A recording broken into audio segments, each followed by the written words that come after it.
যারা ওয়েব অ্যাপে আছো এবং যারা ফেসবুকে আছো তারা একটু কমেন্ট করে জানিয়ে দাও যে আমার সাউন্ড ঠিকঠাক মতো শোনা যাচ্ছে কিনা এবং ভিডিও ঠিকঠাক মতো দেখা যাচ্ছে কিনা। দেখো,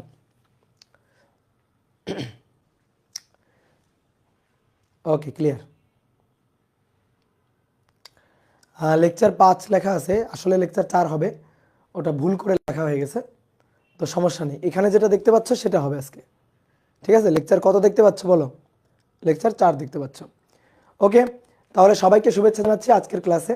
আজকে আমরা নিউটনিয়ান বলবিদ্যা অধ্যায়ের আমরা চতুর্থ ক্লাসটা করব। এর আগে অলরেডি আমরা 3টা ক্লাস করে ফেলছি, আমরা অনেকগুলো টপিক পড়ে ফেলছি এবং অনেক ম্যাথ প্রবলেম আমরা অলরেডি সলভ করে ফেলছি। তো এই অধ্যায়ে অনেক ইম্পর্টেন্ট টপিক আছে। এই অধ্যায়টা ফিজিক্স ফার্স্ট পার্টের ভেক্টরের মতো একটা বেসিক চ্যাপ্টার। তো আমরা এবার আজকের ক্লাসে ভরবেগের সংরক্ষণশীলতা এই টপিকটা পড়বো এবং গতদিন আমরা যেহেতু ভরবেগ এবং বলের ঘাতের সম্পর্ক এই রিলেটেড কয়েকটা ম্যাথ প্রবলেম সলভ করছিলাম, তো তার ধারাবাহিকতায় আমরা আরও 2-1টা ম্যাথ প্রবলেম একটু সলভ করব। তো চলো শুরু করি। দাদা সাউন্ড প্রবলেম হচ্ছে আমার গলাতে প্রবলেম। ঠিক আছে, ডিভাইসে প্রবলেম না, মেবি আমার গলায় একটু প্রবলেম, মানে একটু চাপা শোনা যাচ্ছে তো, তাই না সাউন্ডটা? তো এটা হচ্ছে আমার গলাতে সমস্যা। সাউন্ড প্রবলেম না, সাউন্ড ঠিক আছে। ওকে,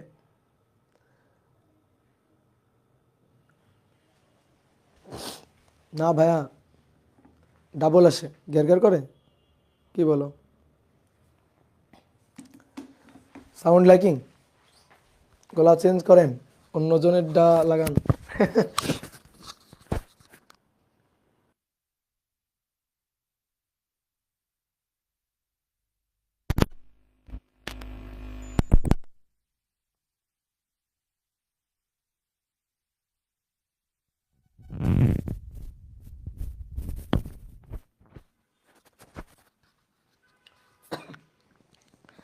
দেখো তো এবার সাউন্ড ক্লিয়ার আছে কিনা, এবার সাউন্ড ক্লিয়ার আছে কিনা দেখো, চলবে। আচ্ছা একটু চালায় নাও, একটু চালা নাও, ঠেলা দাও, ঠেলা দিলেই চলবে, ঠেলা দিলেই চলবে, বুঝছো? ওকে, তাহলে চলো শুরু করি, আর কথা না বাড়াই, শুরু করি, তাড়াতাড়ি পড়ে তাড়াতাড়ি শেষ করে দিই। তো আমরা গত ক্লাসে বলের ঘাতের প্রবলেম সলভ করছিলাম, বলের ঘাত নির্ণয় করাই। তো বলের ঘাত যে ইকুয়াল টু এফ টি এবং এফ টি ইকুয়াল টু ভরবেগের পরিবর্তন, that is M V minus U, এই হচ্ছে সূত্র ছিল। আশা করি সব কিছু তোমাদের মনে আছে। তো চলো আজকের ক্লাসের প্রথম প্রবলেমটা বলছে যে 50 গ্রাম ভরের একটি পিং পং বল, সংক্ষেপে লিখলাম বল, এটা 32 মিটার উচ্চতা হতে পড়ে 32 মিটার উচ্চতা হতে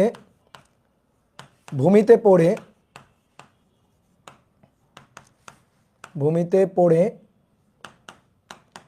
আবার লাফ দিয়ে 5 মিটার উচ্চতায় উঠে যায়, 5 মিটার উচ্চতায় উঠে যায়। বলের ঘাত নির্ণয় করো, দ্য ম্যাগনিটিউড অফ ইম্পালস নির্ণয় করো, এবং বলা হচ্ছে সংঘর্ষকাল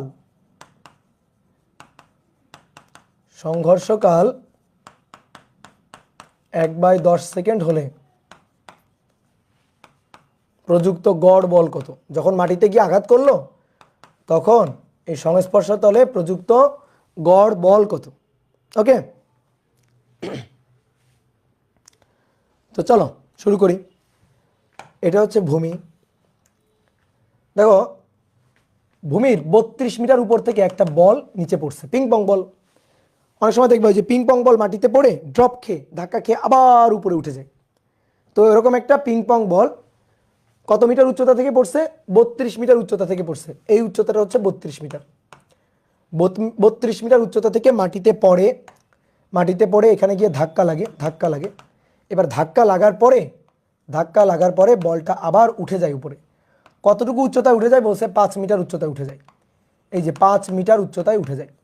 তাহলে 32 মিটার উপর থেকে পড়ে এবং 5 মিটার উচ্চতায় উঠে যায়।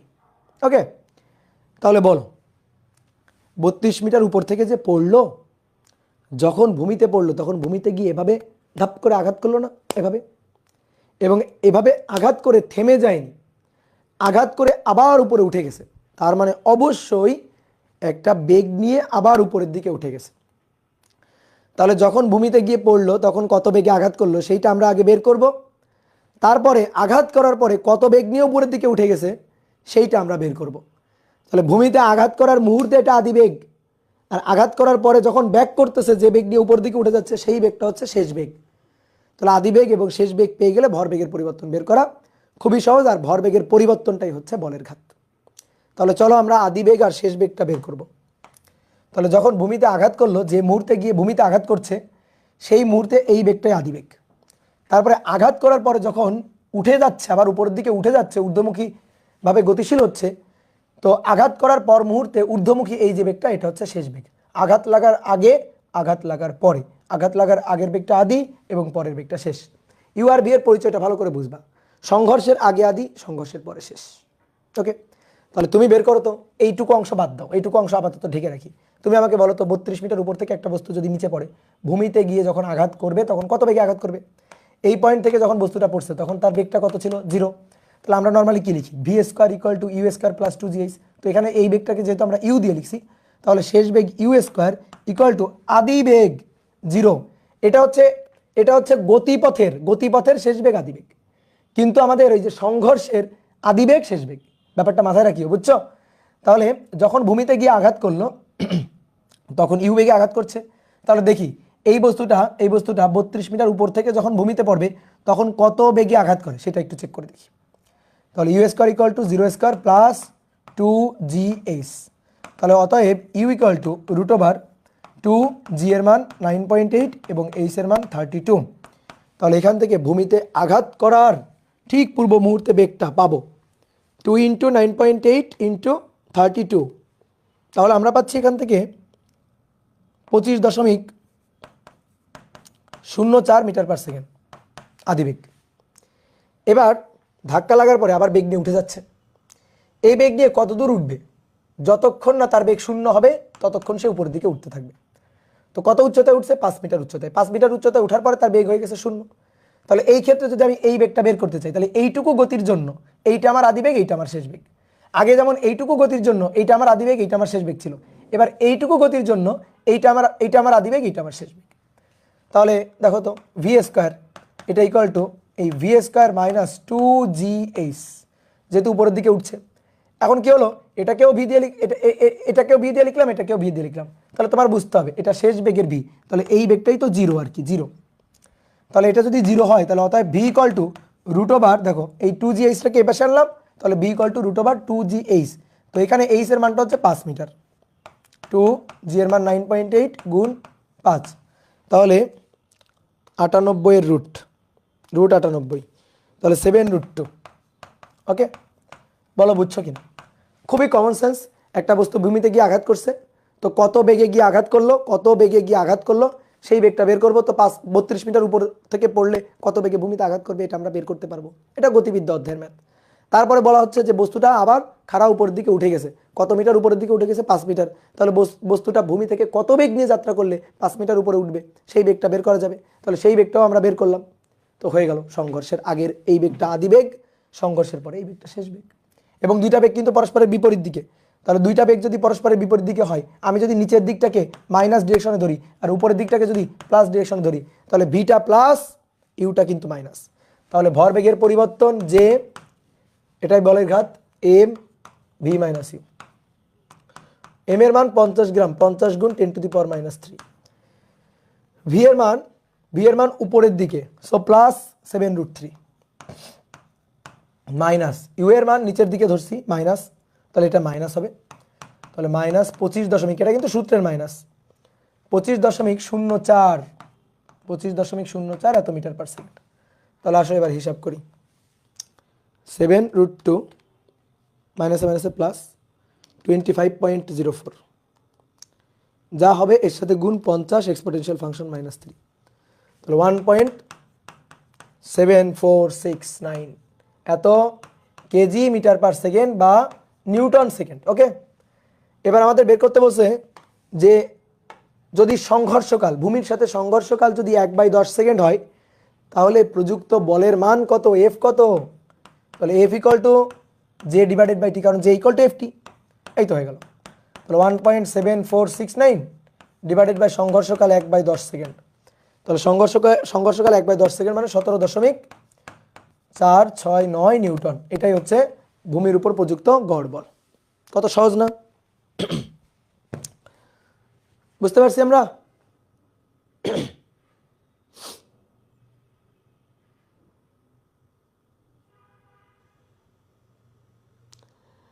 একজন বলছো প্রথমবার প্লাস জি এইচ দিয়ে করছি, আর একবার মাইনাস জি এইচ দিয়ে করছি কেন? এই পাগল, এখানে উপরের দিকে উঠছে না, এখানে উঠছে কোন দিকে? উপরের দিকে। তাহলে বেগ কমে না বাড়ে? বেগ কমে, সো মন্দন, এই জিটা মন্দন। আর যখন নিচের দিকে নামছে তখন বেগ বাড়ে না কমে? বেগ বাড়ছে, সো এটা ত্বরণ। তাহলে ত্বরণের জন্য প্লাস জি আর মন্দনের জন্য মাইনাস জি। হ্যাঁ, এই প্রশ্ন কেউ জিজ্ঞেস করে? এটা তো 9 10-এ পড়ে আসছো, তুমি পড়ে আসছো না? ওকে, দেখো 2 নম্বর কোশ্চেন, এটা খুব ইম্পর্টেন্ট, খুব ভালো করে খেয়াল করো। বলা হচ্ছে 2 কেজি ভরের একটি বস্তু, 2 কেজি ভরের একটি বস্তু 4 মিটার পার সেকেন্ড বেগে, 2 কেজি ভরের একটি বস্তু 4 মিটার পার সেকেন্ড বেগে কোনো দেওয়ালের সাথে 30 ডিগ্রি কোণে ধাক্কা খেয়ে 30 ডিগ্রি কোণে ধাক্কা খেয়ে আবার একই বেগে একই কোণে আবার একই বেগে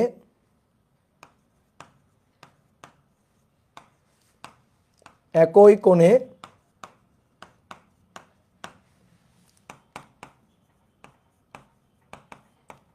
বিপরীত দিকে ফিরে যায়, বিপরীত দিকে ফিরে যায়, তাহলে প্রযুক্ত বলের ঘাত কত? দ্য ম্যাগনিটিউড অফ ইম্পালস কত? খুবই সুন্দর একটা কোশ্চেন। তাহলে দেখো আমি একটু চিত্র এঁকে দিই। এখানে কোনো মতে বাংলা কথাটা লেখা আছে, এটাকে আর একটু সুন্দর করে চিত্র এঁকে দিই। দেখো এটা হচ্ছে একটা দেওয়াল, একটা দেওয়াল। তুমি আগে আঁকবা না, আমি একটু 3D চিত্র আঁকার ট্রাই করছি আর কি।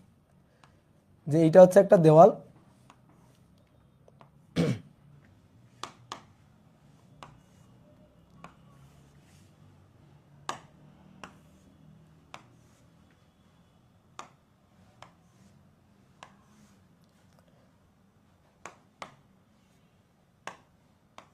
এটা হচ্ছে একটা দেওয়াল। তো কি করা হয়েছে, একটা বল ছোড়া হয়েছে দেওয়ালটাকে লক্ষ্য করে। তো বলটা ছোড়া হয়েছে দেওয়ালের সাথে, বলটা ছোড়া হয়েছে দেওয়ালের সাথে 30 ডিগ্রি কোণে। তাহলে দেখো এখান থেকে বলটাকে ছোড়া হয়েছে, যে বলটা এইভাবে ছোড়া হয়েছে, 30 ডিগ্রি কোণে বলটা ছোড়া হয়েছে, দেওয়ালের সাথে গিয়ে ধাক্কা লাগছে, ধাক্কা লাগার পরে আবার একই বেগে একই কোণে বিপরীত দিকে, তাহলে বিপরীত দিকের সাথে আবার 30 ডিগ্রি কোণ করে, দেওয়ালের সাথে তো 30 ডিগ্রি কোণ করে গিয়ে ধাক্কা লাগছে, আবার বলা হচ্ছে দেওয়ালের সাথে 30 ডিগ্রি কোণ করে আবার বিপরীত দিকে ফিরে চলে গেছে, এইভাবে বলটা চলে গেছে। এই যে ধাক্কা লাগার পরে এই বরাবর চলে গেছে। তো বলছে ধাক্কা লাগে হচ্ছে 4 মিটার পার সেকেন্ড বেগে, আর ধাক্কার পরে ব্যাক করে চলে গেছে সেটাও 4 মিটার পার সেকেন্ড বেগে। কি বুঝলা? বলো, 3D ফিল পাচ্ছ? এটা একটা দেওয়াল, আমি এই দেওয়ালটাকে লক্ষ্য করে এইভাবে বলটা ছুড়ে দিছি, 30 ডিগ্রি কোণে ধাক্কা লাগছে, ধাক্কা লাগার পর আবার এইদিকে দেওয়ালের সাথে আবার 30 ডিগ্রি করে একই বেগ নিয়ে চলে গেছে। তাহলে আমাদের এখন বলছে নাও এই দেওয়ালের সাথে যে ধাক্কা লাগলো, সংঘর্ষ লাগলো, তো এইখানে বলের ঘাত নির্ণয় করো, দ্য ম্যাগনিটিউড অফ ইম্পালস নির্ণয় করো। তো পারবো কি না? হ্যাঁ পারবো, খুবই সহজ ম্যাথ, পারবো। তাহলে কিভাবে করতে হবে দেখি। ওকে, তাহলে দেখো এটা তো 3D চিত্র, এটা হচ্ছে এই যে টপ ভিউ, উপর থেকে দেখে আঁকা আর কি। তো এটাকে আমরা আমাদের মতো করে একটু নর্মাল করে চিত্রটা আঁকি। মনে করো টপ ভিউ, তুমি উপরে বসে আসছো, এই দেওয়ালের উপরে তুমি বসে আসছো। হ্যাঁ, তো দেওয়ালের উপর বসে তুমি যেটা দেখতেছো আমরা সেটা আঁকবো। দেওয়ালের উপর বসে তুমি যেটা দেখতেছো, এই যে দেওয়ালটা, এটা হচ্ছে দেওয়ালের লম্ব রেখা। ওকে, তাহলে বলটাকে ছুড়ে দেওয়া হয়েছে, এই যে বলটা, এটা হচ্ছে টপ ভিউ, উপর থেকে দেখা হচ্ছে। তো এখানে গিয়ে বলটা আঘাত করছে, আঘাত করছে, আঘাত করার পরে আবার এই দিক বরাবর চলে গেছে, আবার এই দিক বরাবর চলে গেছে। ওকে, তাহলে কত বেগে আঘাত করছে? 4 মিটার পার সেকেন্ড বেগে। তো এটা আমার ইউ আদি বেগ। এই কোণটা 30 ডিগ্রি, এই কোণটা 30 ডিগ্রি। কত বেগে চলে গেল? ভি শেষ বেগ, মানটা কত? 4 মিটার পার সেকেন্ড।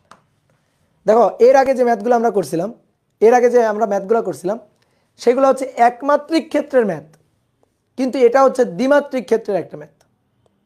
এবার দেখো যে সরল রেখা বরাবর গিয়ে ধাক্কা লাগলো, ওই সরল রেখা বরাবর আর গতিটা নেই, বা ঠিক তার বিপরীত দিকে গতিটা নেই, একটা অ্যাঙ্গেল করে আছে।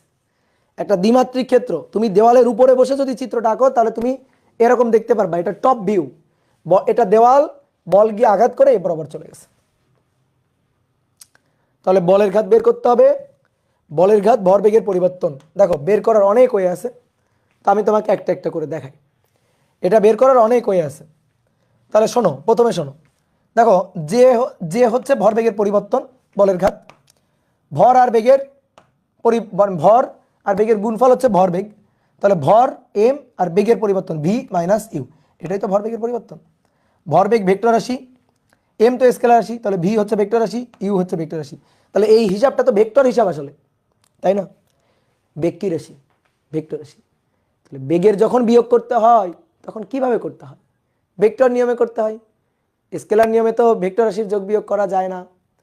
তাহলে আমাদের লব্ধির হিসাব নিকাশ করতে হবে। এই কারণে দেখো এর আগে যতগুলো ম্যাথ আমরা করছি সবগুলো ম্যাথে বেগের ক্ষেত্রে কিন্তু আমরা ডিরেকশন দিয়ে করছিলাম। যে ধরো সামনের দিকে যাচ্ছে তাহলে বেগটা পজিটিভ, আবার বিপরীত দিকে ব্যাক করে আসলো তাহলে বেগের আগে মাইনাস দিতাম। এই যে ভেক্টর রাশি বিধায় এইভাবে হিসাব নিকাশ করছি, স্কেলার রাশি হলে এইভাবে হিসাব নিকাশ করতাম না। কিন্তু এবার ব্যাপারটা করছে, এবার সরল রেখা, একই সরল রেখায় নেই যে সামনের দিক প্লাস পিছনের দিকে আসলে মাইনাস, এইভাবে দিব, এটা আর উপায় নাই। তাহলে একেবারে হাতে কলমে ভেক্টরের হিসাব করতে হবে। তাহলে এখন লাগবে ভেক্টর অধ্যায়ের জ্ঞান, এই ছাড়া আর কিছু না। কি ক্লিয়ার? এখন লাগবে ভেক্টর অধ্যায়ের জ্ঞান, এই ছাড়া আর কিছু না। তাহলে আমাদের ভেক্টর বিয়োগ করতে হবে, ভেক্টর হিসাব নিকাশ করতে হবে। তাহলে ভাইয়া একটু খেয়াল করে দেখো, আমরা ভেক্টরের হিসাব নিকাশ মানে ভেক্টরের বিয়োগ, এখানে দেখো ভি মাইনাস ইউ, এটা করতে হবে। তা আমরা ভেক্টরের বিয়োগ তো পারি না? পারি? ভেক্টর বিয়োগ পারি? পারি। আমরা ভেক্টরের যোগের মাধ্যমে বিয়োগ পারি, মানে বিয়োগ করতে বলছে তো করব, সমস্যা নাই, যোগের মাধ্যমেই বিয়োগ করব। তো কেমনে দেখো, তাহলে J equal to M V, এটা মাইনাস, তো so plus minus U, plus minus U. দেখো তো এইভাবে লিখতে পারি কি? তাহলে আমরা ভি এর সাথে ইউ এর বিপরীত ভেক্টরের যোগ করব। ভেক্টর অধ্যায় কিন্তু পড়াইছি এগুলা। ভি এর সাথে ইউ এর বিপরীত ভেক্টরের যোগ করব, যোগ করে লব্ধি বের করব। তাহলে এখান থেকে এটা হচ্ছে আমাদের ডেল ভি, এটা হচ্ছে আমাদের ডেল ভি। তাহলে জে, এটা জে এম, এটা হচ্ছে আমাদের ডেল ভি ভেক্টর, বেগের বিয়োগফল আর কি, বেগের পার্থক্য। তাহলে আমাদের যখন বলের ঘাতের মান লাগবে তখন জে এম ডেল ভি এর মানটা দরকার, জাস্ট মানটা দরকার। তাহলে আসো হিসাব নিকাশ করি, এখানে বিয়োগ করব। তো ভেক্টর কি কি এই লাইনটার বাংলা তর্জমা করো, ভি এর সাথে ইউ এর বিপরীত ভেক্টরের লব্ধি করব। ভি এর সাথে ইউ এর বিপরীত ভেক্টরের লব্ধি, এটা আমাদের ভি ইউ, সরি ভি, এটা আমাদের ইউ, ঠিক আছে এটা আমাদের ভি, এটা আমাদের ইউ। তাহলে এখন কি করতে হবে বলা হচ্ছে, ইউ এর বিপরীত ভেক্টরের সাথে ভি এর লব্ধি করতে হবে। আসো, বিপরীত ভেক্টর নিতে হয় কিভাবে? দিকটা ঘুরাই দিলে হয়ে যায়। এটা ইউ ভেক্টর, আদিবেগ ভেক্টর, এটাকে জাস্ট উল্টাই দিব, উল্টাই দিব, উল্টাই দিলে সেটা মাইনাস ইউ ভেক্টর হয়ে যাবে। এই যে উল্টাই দিলাম, তাহলে এটা কিন্তু এখন ইউ ভেক্টর নেই, মাইনাস ইউ ভেক্টর, বাট মান কিন্তু 4 মিটার পার সেকেন্ড আছে, মান কিন্তু চেঞ্জ হয়নি, দিকটা ঘুরে গেছে জাস্ট। তাহলে এই কোণটা 30 হলে এই কোণটা 30, আর এটা হচ্ছে ভি, এটা ভি। তাহলে এটা ভি, মান কত? মান হচ্ছে 4 মিটার পার সেকেন্ড, মানের কিন্তু কোনো চেঞ্জ হয়নি। তাহলে এটা 30। তাহলে আমি বেগটাকে উল্টাইলাম, দেখো তো আদি বেগটাকে উল্টাইলাম, উত্তর হচ্ছে হ্যাঁ। আর এটা শেষ বেগ, তাহলে এই যে এটার সাথে এটার লব্ধি করে দিতে হবে, এটার সাথে এটার লব্ধি করে দিতে হবে। তাহলে চিন্তা করো তো, 4 metre per second, 4 metre per second, তাদের মধ্যবর্তী কোণ কত খুঁজে বের করো তো। এটা 30 হলে এটা 60, এটা 30 হলে এটাও 60, তাহলে তাদের মধ্যবর্তী কোণ 120 ডিগ্রি। তাহলে এটা 4 মিটার পার সেকেন্ড, এটা 4 মিটার পার সেকেন্ড। তাহলে আসো এদের লব্ধি করি, আর এদের লব্ধিটাই পাবো কিন্তু আমি ডেল ভি ভেক্টর, বুঝলাম? এদের লব্ধিটাই পাবো কিন্তু ডেল ভি ভেক্টর, এই যে ডেল ভি। তাহলে ডেল ভি এর মান লাগবে আমার, তাই না? দেখো ভি প্লাস মাইনাস ইউ, এটাই হচ্ছে ডেল ভি। তাহলে ভি এর সাথে ইউ এর বিপরীত ভেক্টরের লব্ধি করতে হবে, তো তাই করছি, ইউটাকে উল্টাই দিলাম, উল্টাই দিয়ে লব্ধির হিসাব করব। তাহলে ডেল ভি এটা equal to root over 4 square plus 4 square plus 4 square 2 into 4 cos 60 120 degree, 60 120 degree. Okay, তাহলে আসো এখান থেকে আসবে 4 metre per second, 4 metre per second. এটা আমরা জানতাম, তুমি তো হিসাব করে ফেললা, এটার আমি উত্তর জানতাম আগে থেকে। এটা যে 4 হবে, কিভাবে এটা 4 হবে? এটা যে 4 হবে, এটা কিভাবে 4 হবে?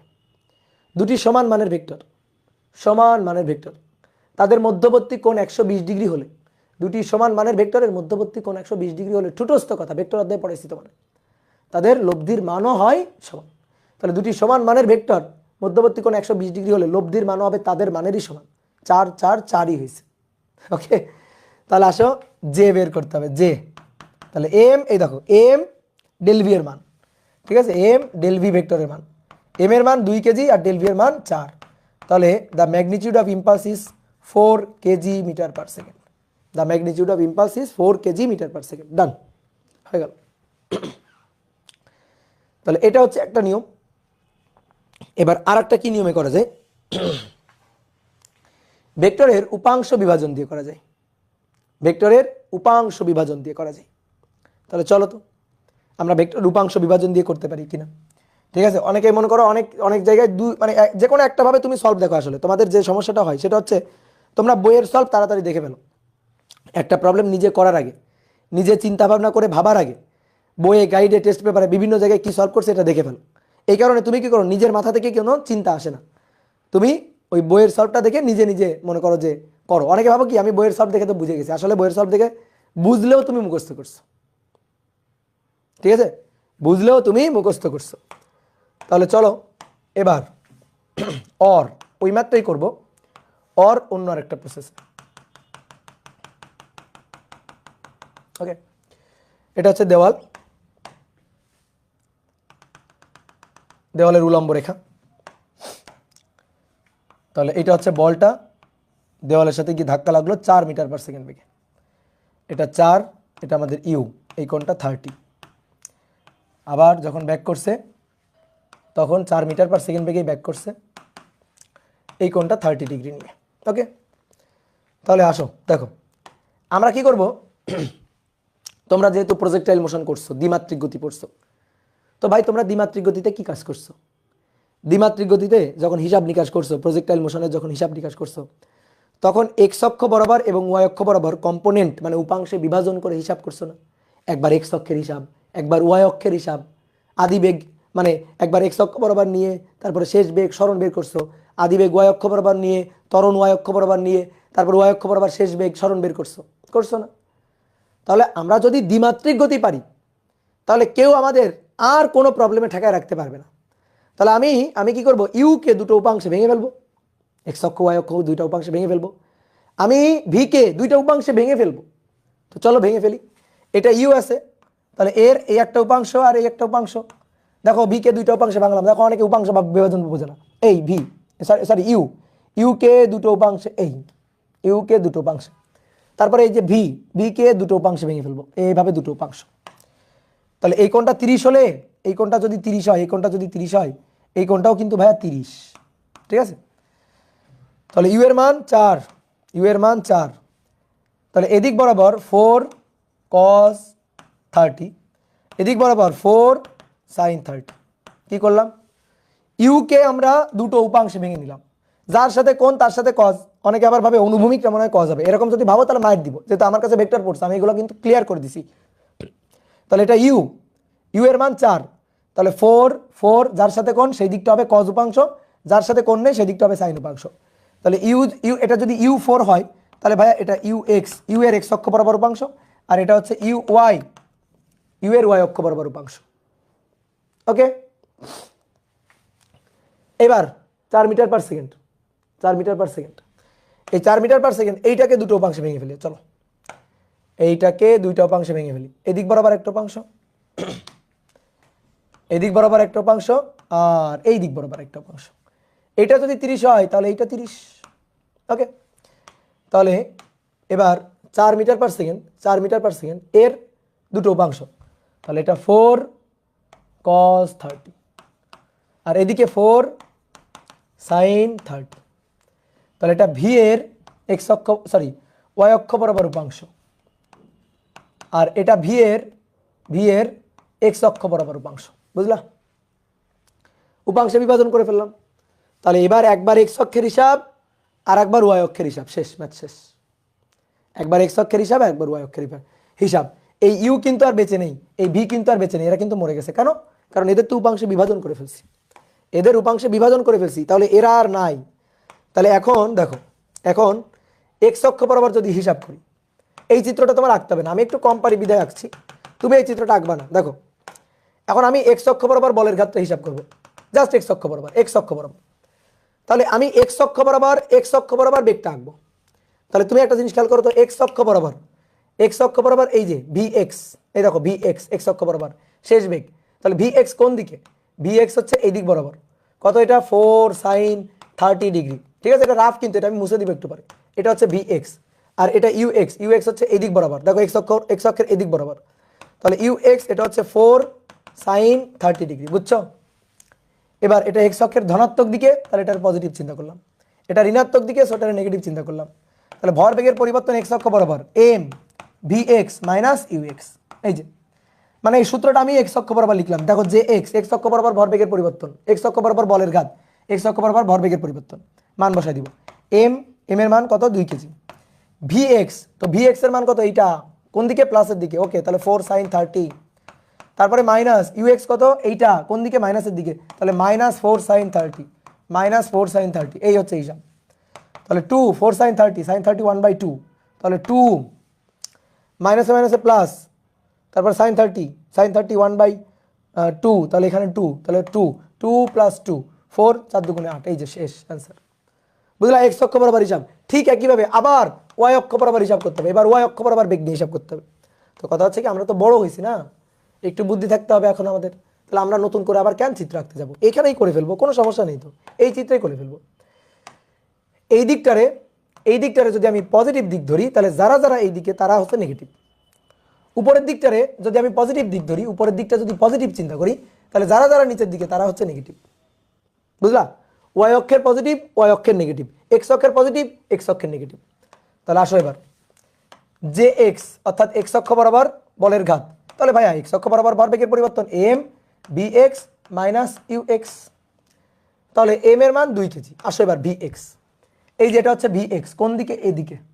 তাহলে ভাইয়া এটা পজিটিভ মান, আর এটা হচ্ছে ইউ এক্স এইদিকে, সো এটা তাহলে নেগেটিভ মান। তাহলে মান দুইটা এখানে বসাই দিব। 4 sin 30 মাইনাস, এটা সূত্রের মাইনাস, ইউ এক্স এই যে মাইনাস, তাহলে মাইনাসে মাইনাসে প্লাস হয়ে গেল, তাই না? একবারে করে দিই, মাইনাসে মাইনাসে প্লাস হয়ে গেল। তাহলে 4 sin 30 1/2, sin 30 1/2, তাহলে 2 + 2 4, 4 দুগুণে 8 কেজি মিটার পার সেকেন্ড। কিন্তু এটা কিন্তু অ্যান্সার এখনো আসে নাই, ঠিকঠাক অ্যান্সার এখনো আসে নাই, ঠিকঠাক অ্যান্সার এখনো আসে নাই। এবার ওয়াই অক্ষ বরাবর তুমি শুধু কেন এক্স অক্ষ বরাবর হিসাব করবা? ওয়াই অক্ষ বরাবর কি দোষ করছে? ওয়াই অক্ষ বরাবরও হিসাব করতে হবে। তাহলে M V Y minus U Y, উপাংশে বিভাজন করে একবার এক্স অক্ষের হিসাব, একবার ওয়াই অক্ষের হিসাব। এম এর মান 2 কেজি। এইবার আসো ভি ওয়াই, দেখো ভি ওয়াইটা উপরের দিকে, সো এটা পজিটিভ। এবার আসো এইদিকে দেখো, মজার ব্যাপার এখানে দেখো, ইউ ওয়াই কোন দিকে? উপরের দিকে, সো এটাও পজিটিভ। নিচের দিকে না কিন্তু, ইউ ওয়াইটা কিন্তু উপরের দিকে, সো এটা পজিটিভ। তাহলে ভি ওয়াই এর মান 4 cos 30 মাইনাস ইউ ওয়াই এর মান 4 cos 30, এটা সূত্রের মাইনাস, এটাও যায়, এটাও তাই বিয়োগ করলে কত? 0। ওয়াই অক্ষ বরাবর ভরবেগের কোনো পরিবর্তন হয়নি। তাহলে বলের ঘাত J equal to root over J X square, এই যে এক্স অক্ষ বরাবর J X square J Y square, বলের ঘাতের লব্ধি বলের ঘাত আর কি। তাহলে এটা হচ্ছে 8 স্কোয়ার প্লাস 0 স্কোয়ার, তার মানে 8 KG metre per second, 8 KG metre per second. এটা হচ্ছে বলের ঘাত। ওকে, বুঝতে পারছো? গুড। তাহলে এইভাবে হিসাব করেও দেখো 8 আসছে। এখন কারো যদি এটা ভালো লাগে তুমি করবা এটা, কারো যদি এটা ভালো লাগে তাহলে সে এটা করবে। তবে আমার কাছে এটাই সহজ, এটা সহজ লাগছে আমার কাছে। ঠিক আছে, তোমার কাছে যদি এটা সহজ লাগে তুমি করবা, কোনো সমস্যা নেই। উপাংশে বিভাজন করে ফেলবা, উপাংশে বিভাজন করলে ম্যাথ শেষ। ফার্স্টেরটা ইজি, ইয়েস আমার কাছেও ফার্স্টেরটা ইজি লাগে। ঠিক আছে, তোমাদের কাছেও ফার্স্টেরটা ইজি লাগবে, স্বাভাবিক। ওকে, এবার দেখো, এবার আরেকটা মেথড আছে, সেটা হচ্ছে ভেক্টর মেথড। ঠিক আছে, তো সবাই ভেক্টর মেথডে অভ্যস্ত না, কিন্তু ভেক্টর মেথড এটা সবচেয়ে ইজি, বুঝছো? দাঁড়াও দাঁড়াও, চিল্লাপাল্লা করো না। ভেক্টর মেথড এটা সবচেয়ে ইজি। ঠিক আছে, ভেক্টর মেথড। তাহলে আর একটা মেথড আছে, কি মেথড? Vector method. তাহলে একটু সাইডে সরাই, সাইডে সরাই একটু ভেক্টর মেথডটা দেখাই দিই নাকি, নাকি পরের পৃষ্ঠে যাব? অর নাও, শুরু যখন করছি শেষ করেই ছাড়বো, নাও অর। তোমাদের আর আলাদা চিত্র আঁকবে না, লাগবে না আর কি আঁকা। ঠিক আছে, আমি ছোট মানুষ, আমি কম পারি, তাই আমি চিত্র আঁকি। তোমরা তো বড় মানুষ, তোমরা তো বেশি পারো। ঠিক আছে, তোমরা তো সেই ট্যালেন্ট, সো তোমাদের আঁকা লাগবে না। দেখো, এই বরাবর গিয়ে ধাক্কা লাগছে, তারপরে ধাক্কা লাগার পরে এই বরাবর চলে গেছে, এই বরাবর চলে গেছে কত বেগে? 4 মিটার পার সেকেন্ড বেগে। ওকে, তাহলে তুমি ভেক্টর ফরম্যাটে করতে চাও, একেবারে ভেক্টর ফরম্যাটে। তাহলে এই কোণটা 30, এই কোণটা 30। তাহলে ভেক্টর ফরম্যাটে করা মানে কি? ওই উপাংশে বিভাজনই করা আসলে। এটা 30, এটা যদি 30 ডিগ্রি হয়, সো এটা 30 ডিগ্রি, এটা 30 ডিগ্রি। ওকে, তাহলে এটাকে দুইটা উপাংশে ভাঙবো আর কি। ঠিক একইভাবে এইখানেও তাই, দুইটা উপাংশে ভাঙবো, এটা 30, এটা 30, দুইটা উপাংশে ভাঙবো। তাহলে এটা vx 4, এটা cos 4 cos 30, 4 cos 30, আর এটা 4 sin 30, sin 30। এদিকে 4, ইউ এর মান কত? 4, এই যে ইউ এর মান 4। তাহলে 4কে এটাকে উপাংশে ভাঙলে 4 cos 30, 4 sin 30। এইবার তুমি একটা কাজ করো, ভেক্টর বানাও। এই দিক তো ভাই আমাদের এক্স অক্ষ, এদিক কি আমাদের এক্স অক্ষ, আর এদিক কি আমাদের মাইনাস এক্স অক্ষ, এদিকে আমাদের প্লাস ওয়াই অক্ষ, এদিক কি আমাদের মাইনাস ওয়াই অক্ষ, বুঝলাম? এই যে এখানে একটু মার্ক করে রাখি, এদিকে আমাদের প্লাস এক্স অক্ষ, প্লাস এক্স অক্ষ। তাহলে এদিক বরাবর যারা তারা মাইনাস এক্স অক্ষ, এদিক বরাবর যারা তাহলে প্লাস ওয়াই অক্ষ, তাহলে এদিক বরাবর যারা থাকবে তারা মাইনাস ওয়াই অক্ষ। ঠিক আছে, তাহলে আসো, তাহলে এটা আমার শেষ বেগ ভি, এটা আমার শেষ বেগ ভি। তাহলে ভি কে ভেক্টর ফরম্যাটে বানাবো, ভি ইকুয়াল টু দেখো, ভি ইকুয়াল টু এটা এক্স অক্ষের ধনাত্মক দিকে, তাহলে 4 sin 30 I cap. Okay, plus plus এইটা ওয়াই অক্ষের দিকে, তাহলে 4 cos 30 জে ক্যাপ, এত মিটার পার সেকেন্ড। এবার ইউ কে ভেক্টর ফরম্যাট বানাবো, ইউ। তাহলে ইউ হচ্ছে এটা 4 এদিক বরাবর এক্স অক্ষের ঋণাত্মক দিক, তাহলে -4 sin 30 আই ক্যাপ। ওকে, ঠিক আছে, এটা ওয়াই অক্ষ বরাবর উপরের দিকে, তাহলে +4 প্লাস প্লাস, কিন্তু উপরের দিকে যেহেতু প্লাস, তাহলে +4 cos 30 জে ক্যাপ। ওকে, তাহলে আমাদের লাগবে ভরবেগের পরিবর্তন জে, এটা হচ্ছে M V minus U, V minus U. Vector ফরম্যাটে একেবারে দেখো উপরে সবগুলোর উপরে ভেক্টর চিহ্ন আছে। তাহলে এম এর মান কত? এম এর মান 2 কেজি, ভি হচ্ছে এটা, তাহলে 4 sin 30, তো 4 sin 30 আই ক্যাপ, একবারে লিখি 4 sin 30 মানটা একবারে লিখে আসো, 4 sin 30 মানে হাফ, তার মানে 2 আই ক্যাপ। তারপরে cos 30 মানে √3/2, √3/2, তার মানে 2√3, তাহলে plus 2√3 J cap. Line gap দেওয়া শিখতে হবে, তুমি বড় হয়েছো না এখন। এটা কিন্তু মাইনাস ইউ, এই যে মাইনাস ইউ এটা, তাহলে এটা যদি বিয়োগ করি, দাঁড়াও একটা লাইন একটু গ্যাপ দিই, মানে গ্যাপ না দিই আর কি। এই যে এটা ভি বসালাম, এটা ভিটা বসালাম, এবার ইউটা বসাবো, তাহলে ইউ তো এটা, তাহলে ইউ হচ্ছে মাইনাস, এটা সূত্রের মাইনাস, আর এই যে মাইনাস 4 sin 30, তাহলে -2 আই ক্যাপ, আর cos 30 √3/2, তাহলে +2 √3 জে ক্যাপ এত, তাহলে 2, দেখো এটা যোগ করে দিয়ে আসো, 2i ক্যাপ 2√3 জে ক্যাপ মাইনাসে মাইনাসে plus 2i cap minus 2√3 J cap. তাহলে এইটা আর এইটা না করছে, তাহলে 2 2 4, তাহলে 2 2 4, 2 ইন্টু 4i ক্যাপ, তাহলে 4 দুগুণে 8, 8i ক্যাপ। তাহলে এটা হচ্ছে একেবারে ভেক্টর ফরম্যাটে চলে আসছে, এত কেজি মিটার পার সেকেন্ড অথবা এত নিউটন সেকেন্ড। আমি দ্য ম্যাগনিটিউড অফ ইম্পালস চাই, দ্য ম্যাগনিটিউড অফ ইম্পালস অর্থাৎ বলের ঘাতের মান, বলের ঘাতের মান 8 কেজি মিটার পার সেকেন্ড, বলের ঘাতের মান 8 কেজি মিটার পার সেকেন্ড। বুঝতে পারছো? ঠিক আছে, এখন যেভাবে করবা করবা, তোমার যেটা ভালো লাগে করবা, কিন্তু আমার স্টুডেন্ট হিসাবে তোমার বস হইতে হবে আর কি, সহজ কথা। ঠিক আছে, তোমার নিয়মের, ম্যাথের নিয়মের, ম্যাথ প্রবলেম সলভ করার টেকনিকের বস হইতে হবে তোমার। ঠিক আছে, ওকে। তাহলে চলো মোটামুটি আমাদের ঘাত বল, বলের ঘাত, এই টপিক রিলেটেড ম্যাথ প্রবলেমগুলো সলভ হইল।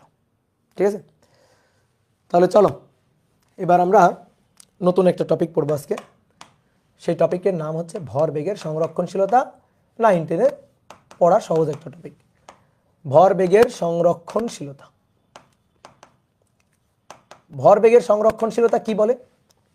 বাহ্যিক বল ক্রিয়া প্রতিক্রিয়া ছাড়া অন্য কোনো বাহ্যিক বল যদি কোনো বস্তুর উপর ক্রিয়া না করে তাহলে ভরবেগ সংরক্ষণশীল থাকবে। তাহলে কথাটা একটু লিখিত, ক্রিয়া প্রতিক্রিয়া ছাড়া, ক্রিয়া প্রতিক্রিয়া, এই ক্রিয়া প্রতিক্রিয়া এই দুইটা বল, ক্রিয়া প্রতিক্রিয়া ছাড়া অন্য কোনো বাহ্যিক বল ক্রিয়া না করলে, অন্য কোনো বাহ্যিক বল ক্রিয়া না করলে, ক্রিয়া না করলে ভরবেগ সংরক্ষণশীল থাকবে। মানে কি? ভরবেগ সংরক্ষণশীল থাকবে। ধরো কোনো একটা সিস্টেমে অনেকগুলো ভর আছে, সেই ভরগুলা গতিশীল ধরো, তো ক্রিয়া প্রতিক্রিয়া ছাড়া এদের মধ্যে অন্য কোনো বলই নেই। তাহলে ক্রিয়া প্রতিক্রিয়া ছাড়া যদি কোনো ধরনের বল প্রযুক্ত না হয় তাহলে সেই ক্ষেত্রে এই টোটাল সিস্টেমের মধ্যে যতগুলো ভর থাকবে থাকুক, তাদের ভাইয়া ভরবেগ সংরক্ষণশীল থাকবেই, মাস্ট কনফার্ম ভরবেগ সংরক্ষণশীল থাকতেই হবে। তো এটা আমরা দুইটা ক্ষেত্রে দেখাইতে পারি, একটা হচ্ছে একটা ভর সিস্টেমের জন্য দেখাইতে পারি, হিসাব নিকাশ করতে পারি, প্রমাণ করতে পারি, আর একটা হচ্ছে একটা একক ভরের জন্য প্রমাণ করতে পারি। ধরো একক ভরের একটা বস্তু, তার ভর কমে যাবে বা ভর বেড়ে যাবে, তো তার কারণে বেগের কি ধরনের চেঞ্জ হবে, মানে ভর বেগটা যদি ধ্রুব থাকে তাহলে ভর কমলে বেগ বাড়বে, ভর বেগটা যদি ধ্রুব থাকে তাহলে ভর বাড়লে বেগ কমবে, উল্টা হবে। তাহলে আমরা একক ভরের বস্তুর জন্য দেখব এবং ভর সিস্টেমের জন্য দেখব। তো প্রথমে আসো, ধরো একক ভরের একটা বস্তুর জন্য, একক ভরের কোনো বস্তুর জন্য, ভরের, এই একক মানে এক না কিন্তু একটা ভর বস্তু, ঠিক আছে, একটি ভর বস্তুর জন্য আর কি, একটি ভরের কোনো বস্তু আর কি, একটি ভর বস্তু।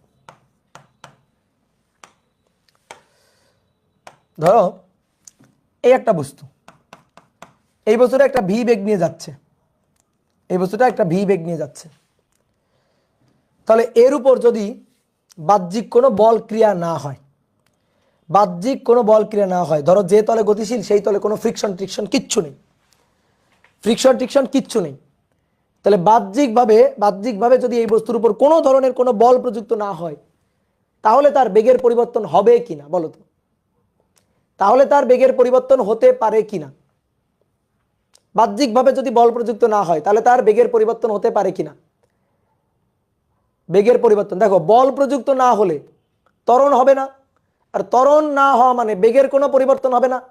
তাহলে সবাই অ্যান্সার দিছো না, এবার আমি অ্যান্সার বলতেছি হ্যাঁ, বাহ্যিক বল প্রযুক্ত না হলেও বেগের পরিবর্তন হতে পারে। যদি আমি জিজ্ঞেস করতাম বাহ্যিক বল প্রযুক্ত হচ্ছে না, ভরবেগের পরিবর্তন কি হতে পারে, তখন তুমি বলতা না যে ভাই বাহ্যিক বল প্রযুক্ত হয়নি তাহলে ভরবেগের কোনো পরিবর্তন হবে না। বেগের পরিবর্তন হতে পারে কেমনে? যদি বেগের পরিবর্তন হয়, বেগের যদি পরিবর্তন হয় ভরেরও পরিবর্তন হবে। বেগের পরিবর্তন হলে ভরের পরিবর্তন হবে। ভর আর বেগের গুণফল থাকবে কনস্ট্যান্ট। বেগের পরিবর্তন হয়ে ধরো বেগ বেড়ে গেছে, তাহলে ভর কমে যাবে। ভর বেড়ে গেছে, তাহলে বেগ কমে যাবে, উল্টা হবে। দেখো কেমনে হয়। ধরো এই বস্তুর উপর বাহ্যিক কোনো বল ক্রিয়াই করে নাই, তাহলে সামেশন অফ ওয়ার্ক 0, বাহ্যিক কোনো বল প্রযুক্ত হয় নাই, F0। নিউটনের সূত্র থেকে আমরা বলের ডেফিনেশনটা পাই, নিউটনের সূত্র থেকে আমরা বলের সূত্রটা পাই। ঠিক আছে, একজন বলছে বুঝি নাই, বোঝা লাগবে না, তুমি শোনো আমার কথা, শুনলেই বুঝে যাবা। দেখো আমরা বলের ডেফিনেশন বা বলের সূত্রটা কি জানি? বস্তুর উপর বাহ্যিক বল প্রযুক্ত হলে ভরবেগের পরিবর্তনের হারই প্রযুক্ত বল, তাই না? বাহ্যিক বল প্রযুক্ত হলে বস্তুর ভরবেগের পরিবর্তনের হারই প্রযুক্ত বলের সমান, মানে সমানুপাতিক থাকে। পরে আমরা কে কনস্ট্যান্ট এক ধরি, তো তখন কিন্তু সমান হয়। তাহলে F equal to DDT of P, F equal to DDT of P. আচ্ছা, এভাবে ডিডিটি অফ পি না লিখে আগে ডেল পি ডেলটি লিখি, ডেল পি ডেলটি। ঠিক আছে, বাহ্যিক বল প্রযুক্ত হয়নি, F হচ্ছে 0, তাহলে F যদি 0 হয় তাহলে ডেল পি বাই ডেলটিও 0 হবে। F যদি 0 হয় ডেল পি বাই ডেলটিও 0 হবে, দ্যাট মিনস ডেল পি 0। অতএব ডেল পি হবে 0। ডেল পি 0 মানে কি জানো? ভরবেগের পরিবর্তন হবে 0, ভরবেগের কোনো পরিবর্তন হবে না। তার মানে ভরবেগের পরিবর্তন P final minus P initial, এটা হবে 0, ভরবেগের কোনো পরিবর্তন হবে না। তাহলে অতএব পি ইনিশিয়াল আর পি ফাইনাল পরস্পর সমান সমান থাকবে। পি ফাইনাল আর পি ইনিশিয়াল পরস্পর সমান সমান থাকবে। সেম জিনিসটা আমরা কিন্তু ডিফারেন্সিয়েশন মেথডেও দেখাইতে পারি। সেম জিনিসটা ডিফারেন্সিয়েশন মেথডে দেখাইতে পারি। কিভাবে? ওই যে F ইকুয়াল টু, দেখো একই জিনিস, DDT of P, DDT of P. তাহলে F যদি 0 হয়, F যদি 0 হয় তাহলে ডিপি ডিটি হবে 0। তাহলে DDT of P, DDT of P, দেখো কোনো কিছুর পরিবর্তনের হার, কোনো কিছুর ডিফারেন্সিয়েশনের হার 0, কোনো কিছুর পরিবর্তনের হার, কোনো কিছুর ডিফারেন্সিয়েশনের হার যদি 0 হয় তাহলে সে কি? কোনো কিছুর ডিফারেন্সিয়েশন করলে যদি 0 হয় তাহলে সে কি? সে কনস্ট্যান্ট। কারণ আমরা জানি একমাত্র কনস্ট্যান্টকেই ডিফারেন্সিয়েট করলে 0 হয়। তাহলে ডি ডিটি অফ পি, তাহলে পি কে ডিফারেন্সিয়েট করতেছি, ডিফারেন্সিয়েট করলে 0 হচ্ছে, তার মানে অবশ্যই পি কনস্ট্যান্ট, অবশ্যই পিটা কনস্ট্যান্ট। ঠিক আছে, তাহলে পি কনস্ট্যান্ট মানে পি এর কোনো পরিবর্তন নেই। তাহলে পি এর পরিবর্তন নেই মানে পি আগেও যা ছিল পি পরেও তাই থাকবে, পি ইনিশিয়ালিও যা ছিল পি ফাইনালও তাই থাকবে। এবার এই ব্যাপারটার মানে কি? পি ইনিশিয়াল আর পি ফাইনাল একই থাকবে, এই ব্যাপারটার মানে কি? দেখো, পি ইনিশিয়াল পি ফাইনাল, এই ব্যাপারটার মানে হচ্ছে, ধরো আগে ভর আর বেগের গুণফল, ধরো ভর ছিল m1 v1, ঠিক আছে, ভর আর বেগের গুণফল m1 v1। পরবর্তীতে ধরো কোনো কারণে, ধরো একটা বস্তু সরল রৈখিক রাস্তায় ঘর্ষণহীন তলে গতিশীল, কোনো কারণে, ধরো একটা গাড়ি, কোনো কারণে ধরো একটা গাড়ির কোনো একটা অংশ খুলে পড়ে গেছে। ধরো গাড়ির পিছনের একটা ভারী অংশ, ধরো একটা ট্রাক যাচ্ছিল, একটা ট্রাকে একটা বোঝা চাপানো ছিল, কোনো কারণে বোঝাটা ধরো পড়ে গেছে, তাহলে ট্রাকের কি ভরটা কমে গেল না? ভরটা কমে গেল না? ভরটা কমে গেছে, একটা ঘর্ষণহীন তলে যাচ্ছিল, রাস্তায় কোনো ঘর্ষণ নেই, কোনো ফ্রিকশন ছিল না, সমবেগে যাচ্ছিল, তাহলে সমবেগে যাইতে যাইতে যাইতে যাইতে এর পিছন থেকে ভর পড়ে গেছে, ট্রাকে লোড করা ছিল ভর, ওই ভর পড়ে গেছে ধরো। তাহলে ভর যখন পড়ে গেল তখন ট্রাকটা হালকা হয়ে গেল, হালকা হয়ে ভর কমে গেল, হালকা হয়ে ভর কমে গেল, ভর কমে গেলে বেগটা বেড়ে যাবে, তাহলে দেখো m1 থেকে কমে ভর কমে m2 হলো, তাহলে বেগ v1 থেকে বেড়ে বেগ হয়ে যাবে v2। তার মানে ভর আর বেগের গুণফল থাকবে কনস্ট্যান্ট, ভর আর বেগের গুণফল থাকবে কনস্ট্যান্ট, বুঝতে পারছো? তাহলে বলো, বাহ্যিক বল প্রযুক্ত না হলে বেগের পরিবর্তন হতে পারে কিনা? এবার বলো, বাহ্যিক বল প্রযুক্ত না হলে বেগের পরিবর্তন হতে পারে কিনা? হ্যাঁ পারে, তখন ভরেরও পরিবর্তন ঘটবে, তাহলে তখন তোমরা বলছিলা যে বাহ্যিক বল প্রযুক্ত না হলে বেগের পরিবর্তন হয় না। নিউটন সাহেব কি এত বোকা? তাহলে তো নিউটন বলতো যে মানে বেগের পরিবর্তনের হার প্রযুক্ত বলের সমানুপাতিক। নিউটন কি তাই বলছে একবারও? নিউটন বলছে ভর বেগের পরিবর্তনের হার প্রযুক্ত বলের সমানুপাতিক, অর্থাৎ বল প্রযুক্ত না হলে ভর বেগের পরিবর্তন ঘটবে না, কিন্তু বেগের পরিবর্তন ঘটতে পারে, ভরের পরিবর্তন ঘটতে পারে। কথা বুঝছো? ক্লিয়ার? কিন্তু ভর বেগ কনস্ট্যান্ট থাকবে, বেগের পরিবর্তন আলাদাভাবে ঘটতে পারে, ভরের পরিবর্তন ঘটতে পারে, কিন্তু ভর বেগ থাকবে কনস্ট্যান্ট। ক্লিয়ার? বলো বুঝছো কিনা? তাহলে এইবার আসো, এই ম্যাথটা তোমার অলরেডি করাইছি আমি, এই ছোট্ট জিনিসটা তোমাকে অলরেডি করাইছি। কিভাবে? ওই যে জায়েদ খান, মনে আছে? মনে আছে, মনে পড়ে? এই যে একটা ট্রাক, এই ট্রাকটা যাচ্ছে, ধরো সরল রৈখিক রাস্তায় ট্রাকটা যাচ্ছে, ট্রাকের পিছে বসা ছিল জায়েদ খান, ভারী জায়েদ খান ট্রাকের পিছে বসা, এই যে, ঠিক আছে। তো মনে করো জায়েদ খান ঘুমাই গেছে, ঘুমায় হঠাৎ করে জায়েদ খান পড়ে গেছে। তাহলে জায়েদ খান পড়ে গেছে। জায়েদ খান যে লোডেড করা ছিল, ট্রাকে কি লোড করা আছে? জায়েদ খান লোড করা আছে, ট্রাকে জায়েদ খান লোড করা আছে। তো তো ট্রাকের ভর ছিল 80 কেজি, আর জায়েদ খানের ভর ছিল ধরো 20 কেজি, 80 কেজি আর 20 কেজি। তো ট্রাকটা যাচ্ছিল হচ্ছে 8 মিটার পার সেকেন্ড বেগে, 8 মিটার পার সেকেন্ড বেগে চলছিল, ঘর্ষণহীন রাস্তায়, ঘর্ষণ নেই কিন্তু। এবার জায়েদ খান ঘুমাই গেছে, ঘুমায় হঠাৎ করে ট্রাক থেকে ধপাস করে পড়ে গেছে, ট্রাক থেকে ধপাস করে পড়ে গেছে। ট্রাক থেকে কিন্তু লাভ দেয় নাই, লাভ দিলে কিন্তু ঘটনা ভিন্ন। জাস্ট পড়ে গেছে, জাস্ট ঘুমাইছিল, ঘুমায় ধপাস করে পড়ে গেছে। তাহলে ট্রাক এখন খালি হয়ে গেছে, অর্থাৎ 20 কেজি ভর ফেলে দিছে। তাহলে 20 কেজি ভর ফেলে দিলে এখন ভর টিকে আছে 80 কেজি, 80 কেজি ভর টিকে আছে। তাহলে এখন বলো তো, এখন ট্রাকের যে বেগটা, সেই বেগটা কত হবে? তাহলে এই বেগটাকে আমরা V2 বলি, তাহলে এই বেগটা আমাদের V1। তাহলে আগের ভরটাকে আমরা M1 বলি, এখনকার ভর হচ্ছে আমাদের M2। তাহলে M1 মানে শুধু 80 কেজি না, তাহলে দেখো M1 মানে হচ্ছে 80 যোগ 20, 80 যোগ 20, 100 কেজি। তাহলে M1 বাহ্যিকভাবে কোনো বল প্রযুক্ত হয়নি, জাস্ট ভর খুলে পড়ে গেছে, জাস্ট জায়েদ খান খুলে পড়ে গেছে। M1 V1, M2 V2। তাহলে M1 এর মান 80 আর 20, 100, আর V1 এর মান 8। তাহলে M2 এর মান 80, V2 এর মান কত? V2 এর মান বের করতে হবে। তাহলে V2 এর মান দেখো তো 10 আসছে কিনা? হ্যাঁ, V2 এর মান আসছে 10। হ্যাঁ, স্বাভাবিক, গাড়ির বেগ তো বেড়ে যাবেই। জায়েদ খান পড়ে গেছে, গাড়ি হালকা হয়ে গেছে, তাহলে হালকা হয়ে গেলে তো বেগ বেড়ে যাবেই, তো সেটাই হয়েছে। তাহলে ভর এবং বেগের গুণফলটা কনস্ট্যান্ট, ভর বেগটা কনস্ট্যান্ট, ইনিশিয়াল ভরবেগ, ফাইনাল ভরবেগ পরস্পর সমান সমান, বাট বেগের পরিবর্তন ঘটছে, ভরের পরিবর্তন ঘটছে। কি ক্লিয়ার? বুঝতে পারছো? জায়েদ খান শুধু পড়ে যায় কেন? জায়েদ খানের কাছে শুনতে হবে জায়েদ খান কেন শুধু পড়ে যায়। ঠিক আছে, ওর জন্মই হয়েছে পড়ে যাওয়ার জন্য এবং ডিগবাজি খাওয়ার জন্য। ওকে,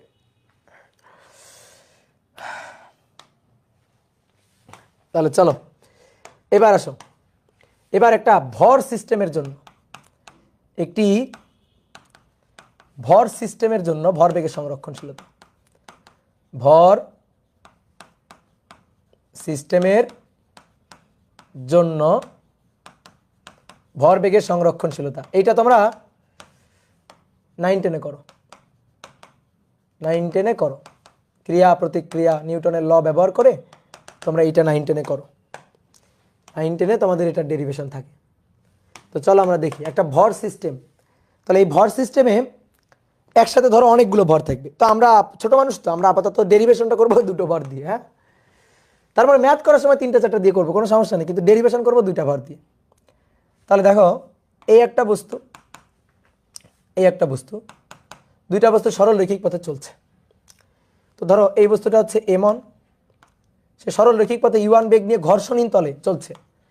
এটা M2, এই বেগটা হচ্ছে U2 চলছে।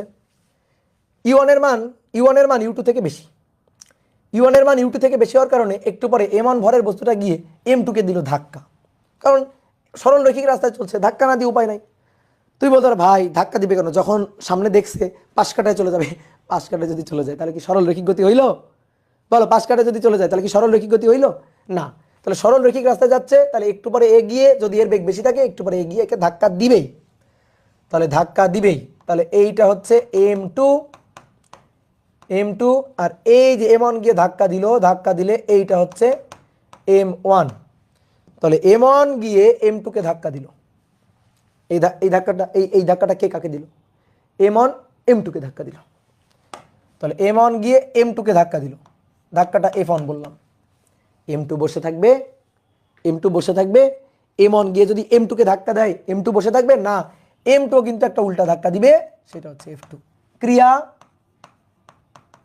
তার প্রতিক্রিয়া, ক্রিয়া প্রতিক্রিয়া পরস্পর সমান ও বিপরীত, ক্রিয়া প্রতিক্রিয়া।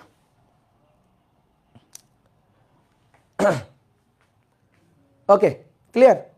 এবার নেক্সট আসো, M1 গিয়ে M2 কে ধাক্কা দিল, প্রযুক্ত বল F1, M2 M1 এর উপর প্রযুক্ত বল F2।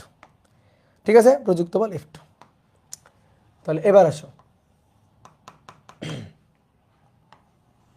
ধাক্কার পরে, ধাক্কার আগে, ধাক্কার সময়, ধাক্কার পরে।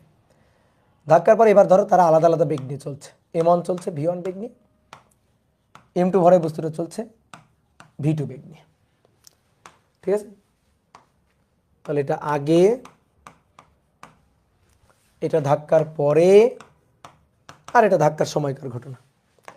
তো ধাক্কাকালীন যে সময়টা, সেই সময়টা ধরো টি সময়। ঠিক আছে, টি সময়, ধাক্কাকালীন সংঘর্ষকালীন যে সময়টা, ঠিক আছে, এদের এই যে ধাক্কার কারণে ভরবেগের পরিবর্তন হতে যে সময়টা, সেই সময়টা হচ্ছে টি সময়। টি সময় ধাক্কাটা সংঘটিত হয়েছে।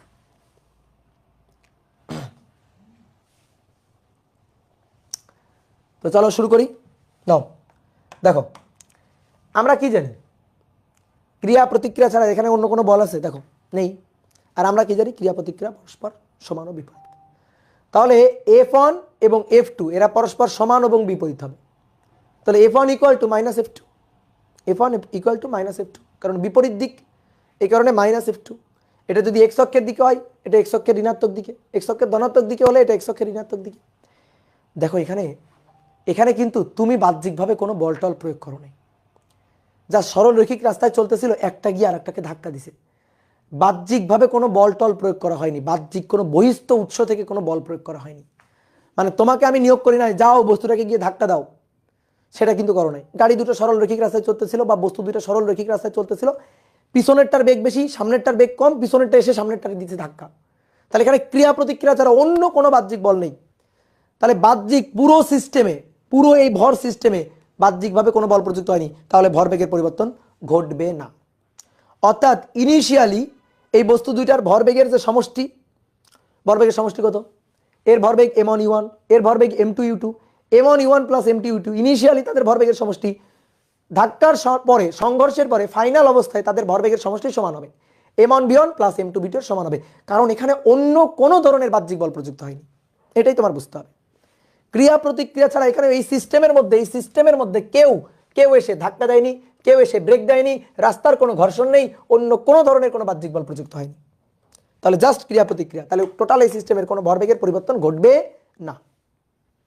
তাহলে আসো আমরা একটু হিসাব নিকাশ করি, দেখি তো আসলে ভরবেগের পরিবর্তন ঘটে কিনা।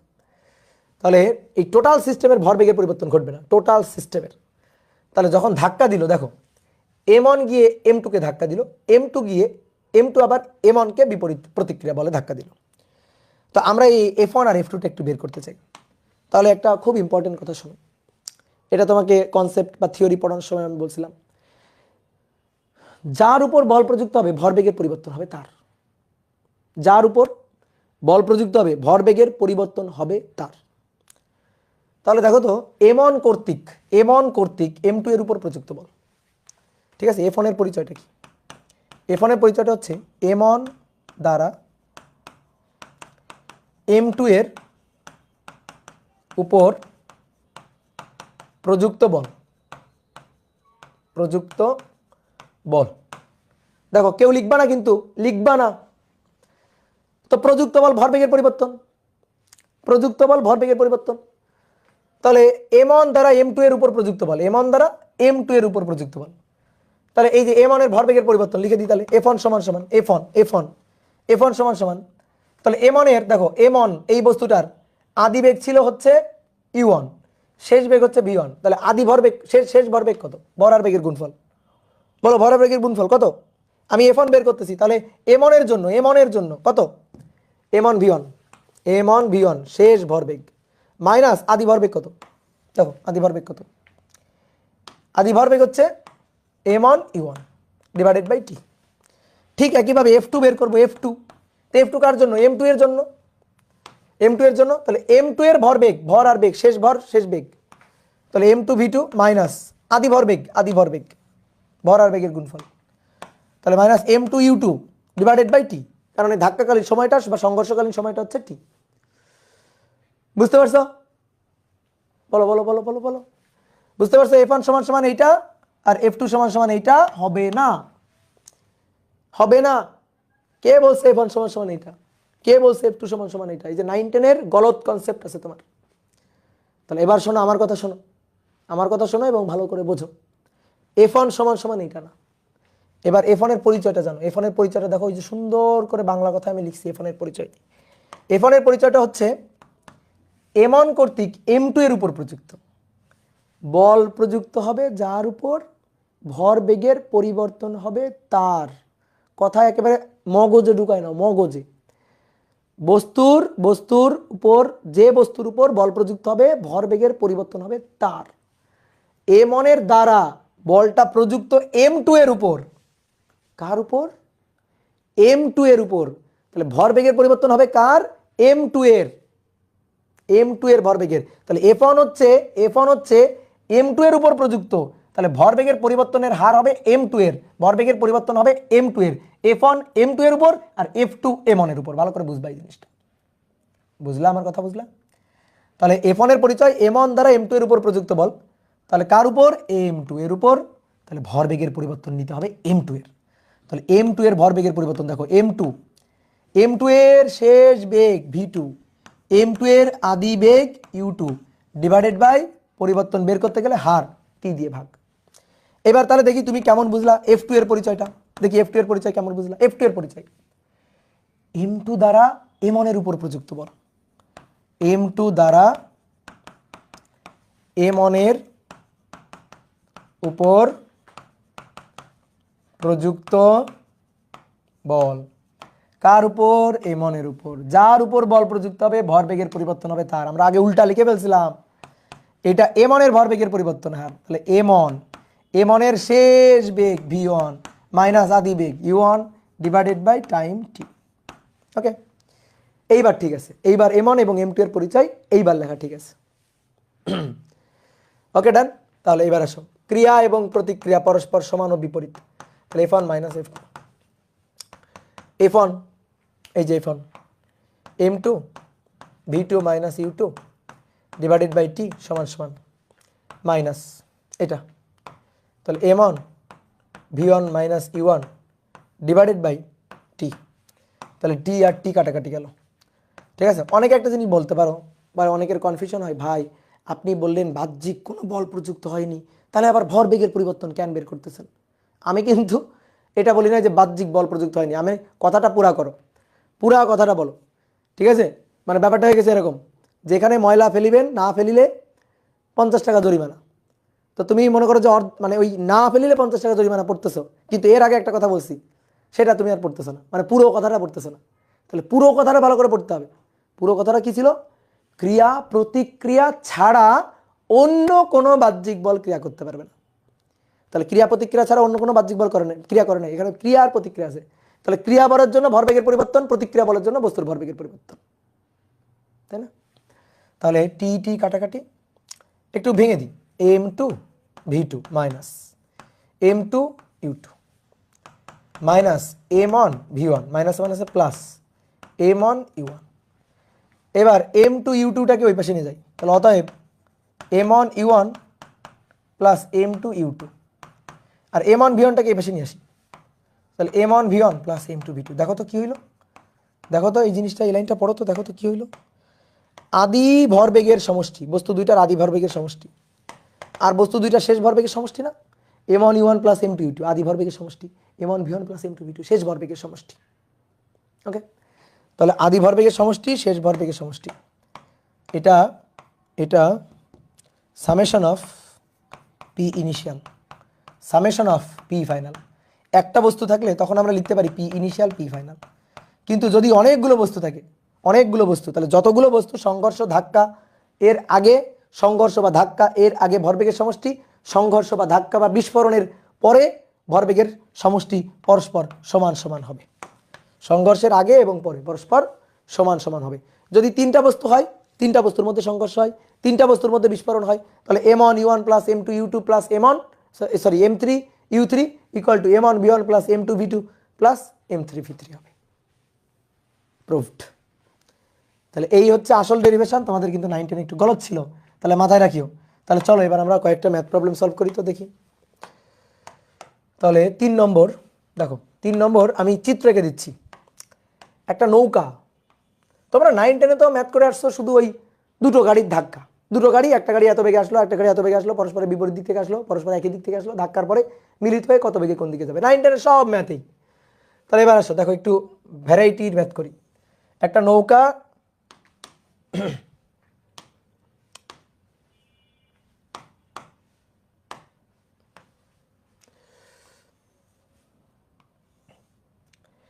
এই নৌকার গলুই বা প্রান্ত আর কি, নৌকার প্রান্ত, এই প্রান্ত থেকে এই প্রান্তে একজন লোক দাঁড়ানো, একটা বালক দাঁড়ানো, আর এই প্রান্তে একজন বালক দাঁড়ানো, ঠিক আছে, দুইজন বালক দাঁড়ানো নৌকার উপর। আর নৌকা এই যে নদীতে ভেসে আছে স্থির অবস্থায়। নৌকার ভর হচ্ছে 300 কেজি, নৌকাটার ভর। এই বালকের ভর হচ্ছে 20 কেজি, আর এই বালকের ভর হচ্ছে 25 কেজি। এই বালকের ভর হচ্ছে 25 কেজি। এই অবস্থায় ছিল এটা আগে।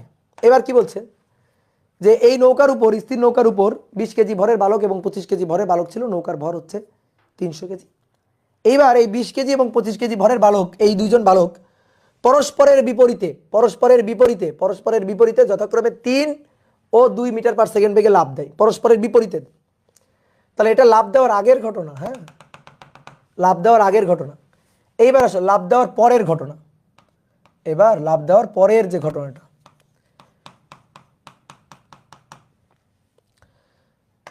তাহলে এই যে 20 কেজি ভরের বালক সেই দিকে লাফ দিয়ে পড়ছে, আর 25 কেজি ভরের বালক সেই দিকে লাফ দিয়ে পড়ছে।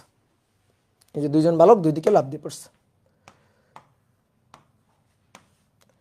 তাহলে প্রশ্ন হচ্ছে নৌকাটা কত বেগে কোন দিকে যাবে। এটা 20 কেজি ছিল, এদিকে লাফ দিয়ে পড়ছে কত বেগে, 3 মিটার পার সেকেন্ড বেগে। আর এটা ছিল 25 কেজি, লাফ দিয়ে পড়ছে কত বেগে, 2 মিটার পার সেকেন্ড বেগে, পরস্পরের বিপরীতে। তাহলে নৌকা কত বেগে কোন দিকে যাবে। 9 10 এর প্রবলেম, হ্যাঁ। তাহলে শোনো এবার, বন্দুক থেকে গুলি ছোড়া হলে বন্দুক ধাক্কা খেয়ে পিছনের দিকে, এই যে বন্দুকের ক্ষেত্রে ভরবেগের সংরক্ষণশীলতা, ঠিক তেমনি নৌকা থেকে লাফ দিয়ে পড়লে নৌকা ধাক্কা খেয়ে সরে যায় কোন দিকে, পিছন দিকে। দেখো এই কারণে কি হয়, নৌকা থেকে যখন যাত্রীরা নামে তখন কিন্তু আগে নৌকাটাকে পাড়ের সাথে বেঁধে নেয়, দেন তারপরে যাত্রীরা নামে। না হলে যাত্রী মনে করে একজন একজন একজন একজন করে যাত্রী নামতে থাকতো, নৌকা পিছনের দিকে সরে যাইত। ঠিক আছে, ওকে। তাহলে আসো দেখো, ধাক্কার আগে, সংঘর্ষের আগে, সংঘর্ষের পরে বাহ্যিক অন্য কোনো বল প্রযুক্ত হয়নি। তাহলে জাস্ট সংঘর্ষ, ক্রিয়া প্রতিক্রিয়া, ধাক্কা, বিস্ফোরণ, তাহলে তার আগের ভরবেগের সমষ্টি পরের ভরবেগের সমষ্টি সমান সমান থাকবে। তাহলে এই এই যে বস্তুটা, মানে এই যে বালকটা, তার ভরকে আমি বললাম m1, এই বালকের ভরকে বললাম m2, নৌকার ভরকে বললাম m3। দেখো প্রথমে সবাই স্থির ছিল, তাহলে এর বেগ u1 ছিল 0, এর বেগ u2ও ছিল 0 আদিতে, ধাক্কার আগে, সংঘর্ষের আগে। নৌকাও স্থির ছিল, তাহলে নৌকার u3 বেগটা ছিল 0। এবার ধাক্কার পরে, তাহলে এটা তো m1 ভর, এইটা v1 বেগ, ধাক্কার পরে v1, ধাক্কার পরে এটা v2, এটা v2, এটা m2। তাহলে এই যে m3 ভরের নৌকাটি কত বেগে যাবে সেই v3টা আমাদের বের করতে বলছে। এইবার দেখো দুইজন বালক দুই দিকে লাফ দিয়ে পড়ছে না, এই বালক যেদিকে লাফ দিয়ে পড়ছে এই বালক তার বিপরীত দিকে লাফ দিয়ে পড়ছে। তো আমি এই দিকটাকে যদি প্লাস ধরে এই দিকটা হচ্ছে মাইনাস, তাহলে v1 হচ্ছে এটা মাইনাস, আর v2 হচ্ছে এটা, সরি v1টাকে প্লাস ধরি আর v2টা হচ্ছে মাইনাস, দিকটাকে ধরলাম। তাহলে এবার ভরবেগের সংরক্ষণশীলতা, summation of P initial summation of P final. তাহলে m1 u1 m2 u2 m3 u3, ধাক্কার আগে, সংঘর্ষের আগে, লাফ দেওয়ার আগে, লাফ দেওয়ার আগে, লাফ দেওয়ার আগে সবার ভরবেগের সমষ্টি, লাফ দেওয়ার পরে m1 v1 plus m2 v2 plus m3 v3, এটা লাফ দেওয়ার পরে। তাহলে এটা লাফ দেওয়ার আগে, এটা লাফ দেওয়ার পরে 0 প্লাস 0 প্লাস 0, কারণ m1 মানে u1 u2 u3 0। এবার আসো m1 20 v1 3, m2 এর মান 25, v2 এর মান -2, m3 300, v3টা বের করতে চাই। তাহলে অতএব v3 এটা সমান সমান 20 × 3 -50 10 10 ওই পাশে গেলে -10 ভাগ 300, তাহলে -10 ভাগ 300, তাহলে -0.0333 এত মিটার পার সেকেন্ড। এইটা বেগ মাইনাস আসলো না প্লাস আসলো বলো তো, বলো মাইনাস আসলো না প্লাস আসলো? ইয়েস মাইনাস আসলো, তার মানে কোন দিকে গেছে বলো? নৌকাটি কোন দিকে যাবে? এত বেগে তো যাবেই, কোন দিকে যাবে? যে দিকটাকে আমরা মাইনাস ধরছি সেদিকে যাবে, এই দিকে যাবে। তো এই দিকে কে লাভ দিয়েছে? 25 কেজি, 25 কেজি ভরের বালক লাভ দিয়েছে, তাহলে 25 কেজি ভরের বালক যেদিকে লাভ দিয়েছে সেদিকে, যেদিকে লাভ দিয়েছে সেদিকে, যেদিকে লাভ দিয়েছে সেদিকে, 25 কেজি ভরের বালক যেদিকে লাভ দিয়েছে সেদিকে। বুঝলাম? কত সহজ সুন্দর একটা ম্যাথ, 9 10 করা ম্যাথ। ঠিক আছে, এবার একটু এখানে আসো, দেখো একটা জিনিস দেখো, দেখো তো তুমি যে এই যে 9 10 সংঘর্ষের ম্যাথ করে আসছিল না? তো মনে করো একটা সরল রৈখিক রাস্তা, এই সরল রৈখিক রাস্তায় একটা বাইক আরোহী, ধরো একজন বাইক আরোহী চলছে, আর আরেকজন মনে করো যে একটা একটা লরি বা একটা ট্রাক,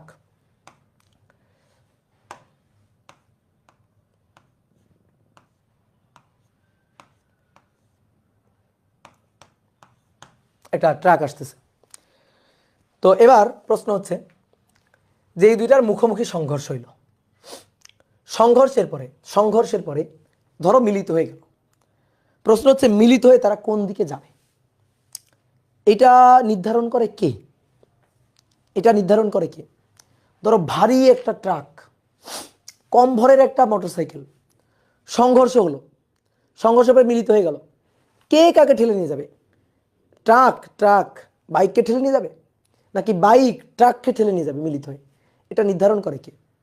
দেখো দুইটা বস্তুর মধ্যে সংঘর্ষ হয়েছে, সংঘর্ষ হইলে যে ভারী সেই কিন্তু হালকাটাকে ধাক্কা দিয়ে ঠেলে নিয়ে যাবে, ভারী সে হালকাটাকে ডোমিনেট করে ধাক্কা দিয়ে ঠেলে নিয়ে যাবে মিলিত হয়ে, তাই না?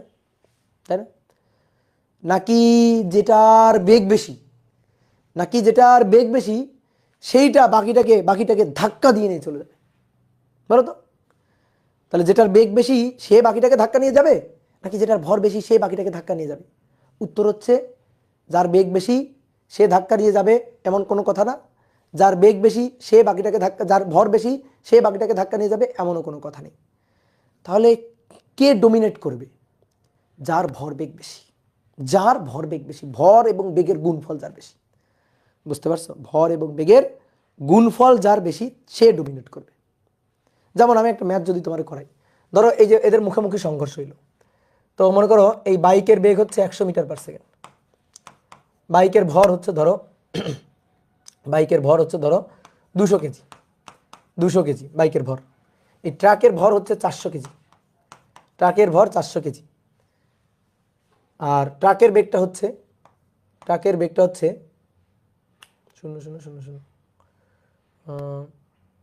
বেগটা হচ্ছে ধরো 100, এটা 50 মিটার পার সেকেন্ড, ধরো 50 মিটার পার সেকেন্ড। এই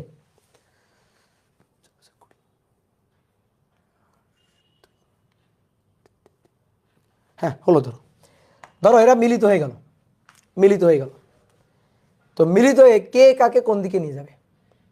মিলিত হয়ে গেলে তাহলে দেখো 200, এই যে সংঘর্ষের আগে আর সংঘর্ষের আগে এর জন্য m1 u1, এটা m1 আর এই বেগটা u1, আর এটা m2, এই বেগটা u2। সংঘর্ষের আগে কিন্তু এটা, তাহলে u1টা যদি আমি পজিটিভ ধরি, এই দিকটা যদি আমি পজিটিভ চিন্তা করি, তাহলে এই দিকটা নেগেটিভ, তাহলে এটা কিন্তু নেগেটিভ। এবার সংঘর্ষের পরে তো মিলিত হয়ে গেল, আচ্ছা নিচে রাখি, এটা সংঘর্ষের পরে মিলিত হয়ে গেল।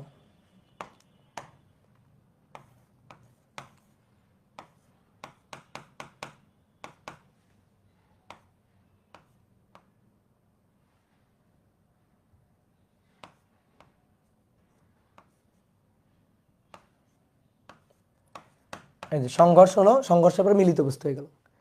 এবার মিলিত হয়ে এটা কোনটা কোন দিকে যাবে? তাহলে টোটাল ভর এখন কত হলো? টোটাল ভর এখন হলো 200 যোগ 400, আর টোটাল মিলিত বেগ হচ্ছে ভি, এটা আমরা বের করতে চাই। তাহলে m1 u1 plus m2 u2 m2 u2 equal to m1 plus m2 into V, মিলিত বেগ ভি। তাহলে এই দুইটা গুণ করি, m1 এর মান 200, u1 এর মান প্লাস 100, m2 এর মান হচ্ছে 400, u2 এর মান 50। কিন্তু কেমন 50? -50। তাহলে দুইটা বস্তুর মিলিত ভর হচ্ছে 2 4 600 আর মিলিত বেগ হচ্ছে ভি। তাহলে অতএব মিলিত বেগ ভি বের করব, মিলিত বেগ ভি বের করব। তাহলে 200 গুণ 100, 200 গুণ 100 বিয়োগ 400 গুণ -50, ঠিক আছে, এটা ভাগ 600। তাহলে ভি হচ্ছে 66.66 এত মিটার পার সেকেন্ড, তাই না? এটা আসছে না, বলো তো? 0 হবে? 400 -50 600 4 5 6, তো 0 হয়ে গেছে। হ্যাঁ 0 হয়ে গেছে, সরি 0 হয়ে গেছে, আমার ক্যালকুলেটর ভুল অ্যান্সার দিছে। এই 0 হয়ে গেছে। তাহলে একটা কাজ করি, 0 তো হওয়া যাবে না, আমি এমন মান নিছি থেমে গেছে, একেবারে জায়গায় থেমে গেছে। তাহলে একটা কাজ করো, এইটারে একটু চেঞ্জ করে দিই, এইটারে আসো আমরা 10 করে দিই, 10 মিটার পার সেকেন্ড, একটু চেঞ্জ করো, 10 মিটার পার সেকেন্ড করে দাও, ঠিক আছে? এই আগে বলতেন, আগে আমি জানতাম, পাগল, আগে আমি জানতাম, জাস্ট ওইটার একটু 10 করে দাও। তাহলে এটা -10 নো, তাহলে 200 গুণ 100 বিয়োগ 400 গুণ 10 ভাগ 600। তাহলে কত আসছে এবার? এবার দেখো, ভি ইকুয়াল টু প্লাস 26.66 এত মিটার পার সেকেন্ড আসছে। দেখো এবার, হ্যাঁ 26.66 মিটার পার সেকেন্ড আসছে।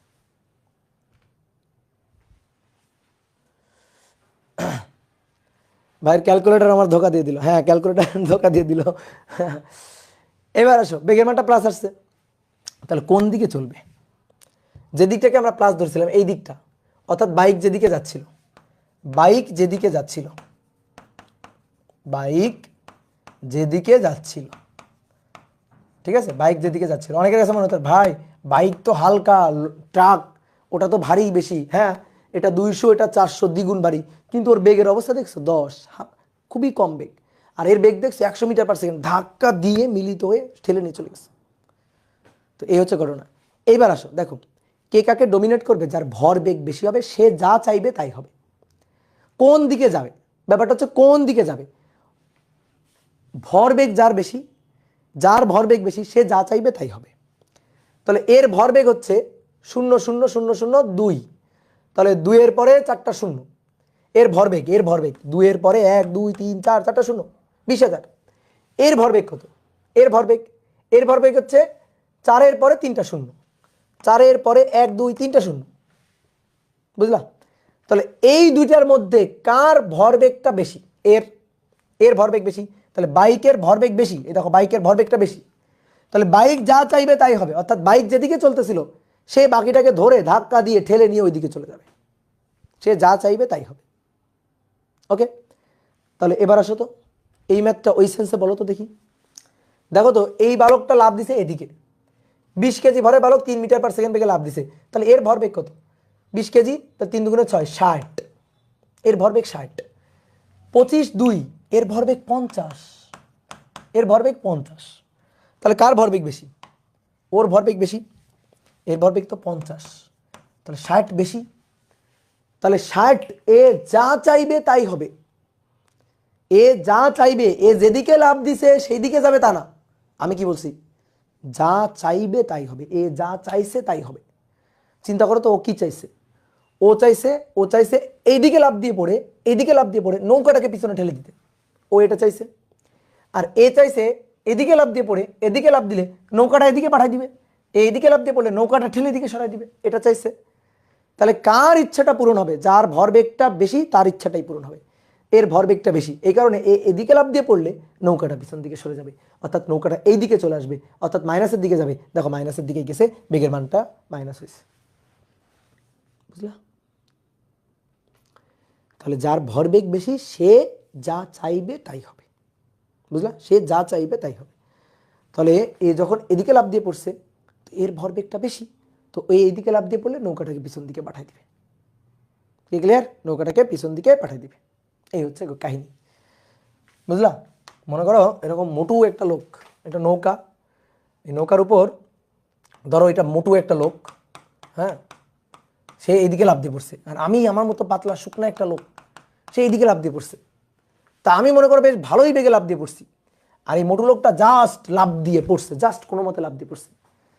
তাহলে মনে করো নৌকা এইভাবে উড়ে চলে যাবে এইদিকে। বুঝতে পারছো? তার মানে শুধু বেগের উপর নির্ভর করে না, ভর বেগের উপর নির্ভর করে। যার ভর বেগ বেশি সে যা চাইবে তাই হবে। তো এর ভর অনেক বেশি, এর সামান্য একটু বেগ দিয়ে লাফ দিয়ে পড়ছে, তো এর ভর বেগ বেশি, তা আমি বেগ বেশি দিছি, কিন্তু আমার তো ভর কম, অনেক কম, শুকনা, ঠিক আছে, হালকা পাতলা, তা আমি লাফ দিয়ে পড়ছি, তা আমি নৌকাটাকে এইদিকে পাঠাইতে পারি নাই। আমি চাইছিলাম এদিকে পাঠাইতে, আর এই লোকটা চাইছিল ওই দিকে সরাই দিতে, তাহলে ওই লোকটার ইচ্ছাই পূরণ হবে, কারণ ওই লোকটার ভর বেগ বেশি, তার যার ভর বেগ বেশি তার ইচ্ছাটাই পূরণ হবে। ব্যাপারটা হচ্ছে এরকম। ওকে, ডান ডান ডান ডান ডান। দেখো বলা হচ্ছে কত নম্বর করলাম? 3, এটা 4, দেন এটা 5।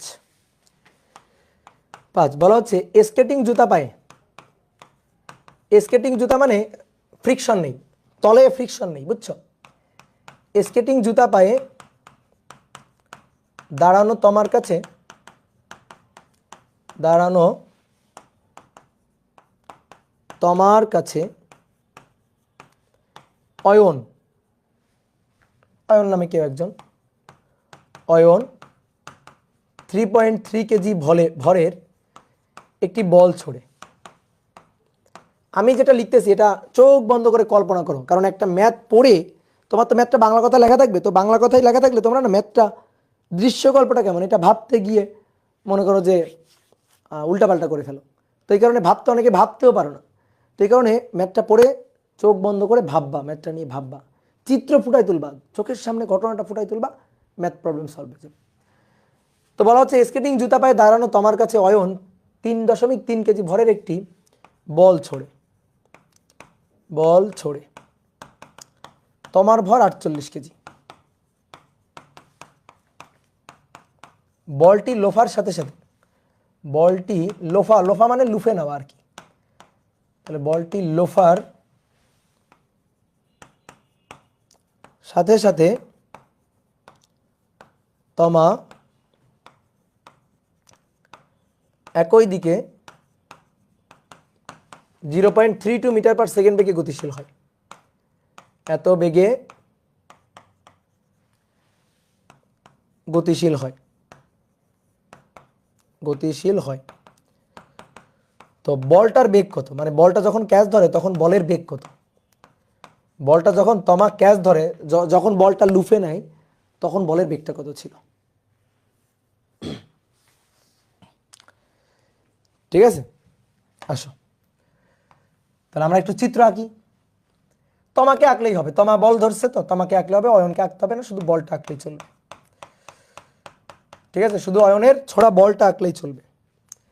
এই হচ্ছে তমা, এই যে তোমার মাথায় চুল দিয়ে দিলাম। তো তমা কি, সরি, তমা স্থির দাঁড়ানো ছিল, তোমার ভর কত? 48 কেজি। এই এবার তোমাকে লক্ষ্য করে অয়ন একটা বল ছুটছে, এই যে অয়ন বল ছুটছে, বল ছুটছে, বলের ভর 3.3 কেজি। তাহলে এটা বলটা লুফে নেওয়ার আগের ঘটনা, তোমার সংঘর্ষটা চিনতে হবে, তোমার সংঘর্ষটা বুঝতে হবে। তাহলে বলটা লুফে নেওয়ার আগের ঘটনা এটা। এবার বলটা লুফে নেওয়ার পরে, বলটা লুফে নেওয়ার পরে তো তমা কি করছে? বলটা লুফে নিল, এই যে তমা বলটা লুফে নিয়ে একই দিকে, মানে বলটা যে দিক দিয়ে আসছে ওই একই দিকে বলটা নিয়ে গতিশীল হয়ে গেছে। কত বেগে? 0.32 মিটার পার সেকেন্ড বেগে গতিশীল হয়ে গেছে। তো বলা হচ্ছে তমা যখন বলটি ক্যাচ ধরে, যখন বলটি লুফে নেয়, এই যে এই পয়েন্টে এই পয়েন্টে বলের বেগটা কত, এই যে বলের বেগ, এই বলের বেগটা কত এটা বের করতে হবে। কি ক্লিয়ার? তাহলে এটা ধাক্কার আগে, সংঘর্ষের আগে, এটা সংঘর্ষের পরে। এটা হয়তো মিলিত বস্তুর মতো, গাড়ির সংঘর্ষের মতো। একটা গাড়ি স্থির অবস্থায় আছে, আর একটা গাড়ি এসে ধাক্কা দিল, ধাক্কা দেওয়ার পরে মিলিত হয়ে গেল, মিলিত হয়ে কত বেগে কোন দিকে যাবে সেই টাইপের ম্যাথ। তাহলে মিলিত বেগটা আমাদের বলে দেওয়া আছে, বল আর তমা একই সাথে হয়ে গেছে না, মিলিত বস্তু হয়ে গেছে না। তা আমাদের বের করতে হবে বলটা কত বেগে ছোড়া হয়েছিল বলের বেগটা কত, যখন তমা বল ধরে তখন বলের বেগটা কত। এই বেগটা u1, এর যে ভরটা সেই ভরটা m1, ওকে। এই বেগটা u2, এর বেগটা u2, তো এ তো স্থির দাঁড়ানো ছিল, আর এর ভরটা হচ্ছে m2। তাহলে m1 u1 m2 u2 দুটো মিলে মিলিত বস্তু, m1 প্লাস m2, আর মিলিত বেগ হচ্ছে v, ভিটা দেওয়া আছে। শেষ ম্যাথ শেষ। তাহলে আসো হিসাব নিকাশ করি। m1 u1 plus m2 u2 equal to m1 v1 plus m2 v2, তাই না? m1 v1 plus m2 v2 মিলিত হয়ে গেছে, তাহলে একবারে m1 প্লাস m2 ইন্টু মিলিত বেগ v। তাহলে ভাইয়া m1 এর মান 3.3, u1টা বের করতে চাই, তমা তো স্থির বসেছিল, তাহলে এটা 0। m1 3.3 প্লাস m2, m2 এর মান 48 কেজি, আমি v বের করতে চাই, ওকে।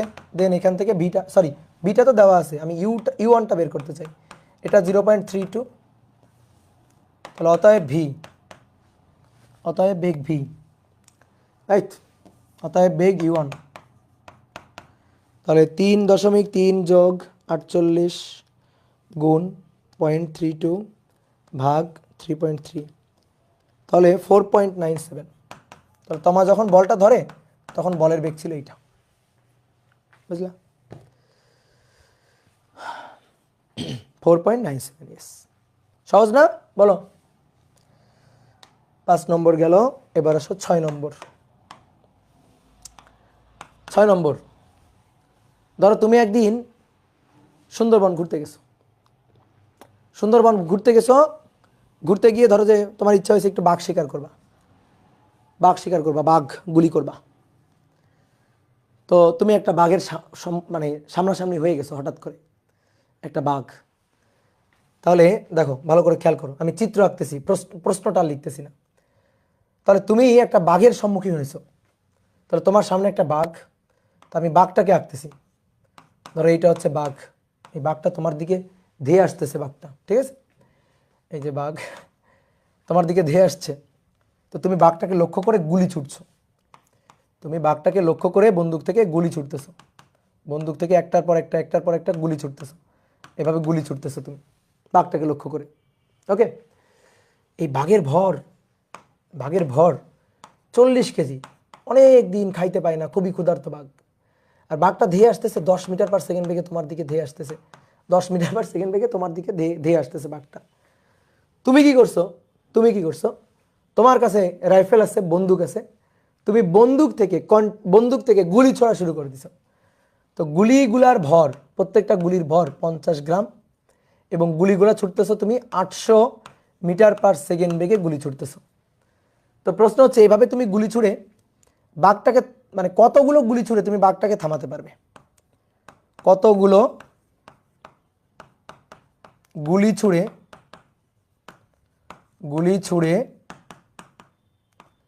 বাঘকে থামাবে? বাঘকে থামাবে, কতগুলো গুলি ছুড়ে তুমি বাঘটাকে থামাবে? একজন শিকারীর দিকে 40 কেজি ভরের একটি বাঘ 10 মিটার পার সেকেন্ড বেগে ধেয়ে আসছে। শিকারী বাঘটিকে লক্ষ্য করে তার বন্দুক থেকে 800 মিটার পার সেকেন্ড বেগে 50 গ্রাম ভরের বুলেট ছোড়া শুরু করলো। শিকারী যদি বাঘটাকে থামাতে চায় তাহলে কতটি বুলেট ছুটতে হবে? তো এটা তুমি একটু ওই মানে বায়োলজি দিয়ে চিন্তা করলে হবে না, যে ভাই ধরেন শিকারী একেবারে বাঘের মাথায় জায়গা বরাবর একটা গুলি করে দিছে, তো জায়গা বরাবর গুলি করে দিলে তো মনে করেন যে ঠিক জায়গায় গুলি করে দিলে তো বাঘ শেষ, এক গুলিতেই শেষ। তো কথা হচ্ছে এক গুলিতে শেষ করা যাবে না। এই বাঘটা হচ্ছে রোবোটিক বাঘ, ফিজিক্স দিয়ে চিন্তা করতে হবে, ফিজিক্স দিয়ে লজিক দিয়ে চিন্তা করতে হবে তোমার, ঠিক আছে? বাঘের মাথায় গুলি করে দিলাম, বাঘ চিৎপটাং হয়ে গেছে, ওই সব কথা বলা যাবে না। তাহলে বাঘটাকে থামাইতে গেলে কতগুলো গুলি ছুটতে হবে, এটা ফিজিক্সের লজিক দিয়ে তোমাদের চিন্তা করতে হবে, ভরবেগের সংরক্ষণশীলতার লজিক দিয়ে তোমাকে চিন্তা করতে হবে। তাহলে দেখো আসো, বুঝতে পারো কিনা সংঘর্ষ কোথায়? এই গুলি আর বাঘের সংঘর্ষ, সংঘর্ষে বাঘ আর গুলি একসাথে মিলে মিলিত বস্তু হয়ে যাচ্ছে। তাহলে এটা হচ্ছে সংঘর্ষের আগের ঘটনা। এবার তুমি তো গুলি ছুড়ে যাচ্ছ, তো গুলি লাগার পরে বাঘটাকে থামতে হবে। তাহলে আমি ধরলাম এন সংখ্যক গুলি ছোড়া হলো, কতগুলো ধরলাম? এন সংখ্যক গুলি ছোড়া হলো, এন সংখ্যক গুলি ছুড়ে বাঘটাকে থামাবো। তার মানে এন সংখ্যক গুলি আর বাঘ এসে দুইটা মিলিত বস্তু হয়ে বাঘটা থেমে গেছে। তাহলে সংঘর্ষ কার কার মধ্যে? বাঘের সাথে গুলির। গুলি গিয়ে বাঘের গায়ে লেগে যাচ্ছে না, বিদ্ধ হয়ে যাচ্ছে না? তাহলে গুলি আর বাঘ দুটো আলাদা আলাদা বস্তু, সংঘর্ষের পরে ধাক্কা লেগে মিলিত হয়ে গেছে। এটাই তো কথা নাকি? সংঘর্ষের পরে ধাক্কা লেগে মিলিত হয়ে গেছে। তাহলে এটা গুলি লাগার আগে। এবার মনে করো এন সংখ্যক গুলি ছড়া হয়েছে, এবার গুলি লাগার পরের ঘটনা। তাহলে গুলি লাগার পরে কি হবে? গুলি লাগার পরে বাঘের পেট ভরে গেছে। এই যে বাঘের পেট, এই পেট গুলি দিয়ে ভরে গেছে। এই যে গুলি দিয়ে বাঘের পেট ভরে গেছে, বুঝছো? তাহলে বাঘের ভর কত? এখন ভর কত? মিলিত ভর কত? মিলিত ভর হচ্ছে গুলির ভর প্লাস বাঘের ভর, অর্থাৎ 40, বা আমরা এইভাবে লিখি, এটা হচ্ছে U1, এটা হচ্ছে M1, তারপরে এইটা হচ্ছে M2, এটা হচ্ছে U2। গুলি লাগার পরে বাঘটাকে থামাতে হবে, তাহলে শেষ বেগ V হবে 0, আর টোটাল ভর হবে M1 প্লাস M2। আর M1টা এটা হবে N সংখ্যক গুলির বেগ, এটা কিন্তু 50 গ্রাম না, N গুণ 50 গ্রাম, ঠিক আছে? N গুণ 50 গ্রাম।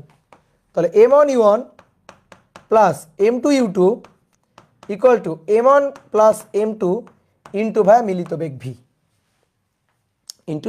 V, তাহলে আসো M1 কতগুলো?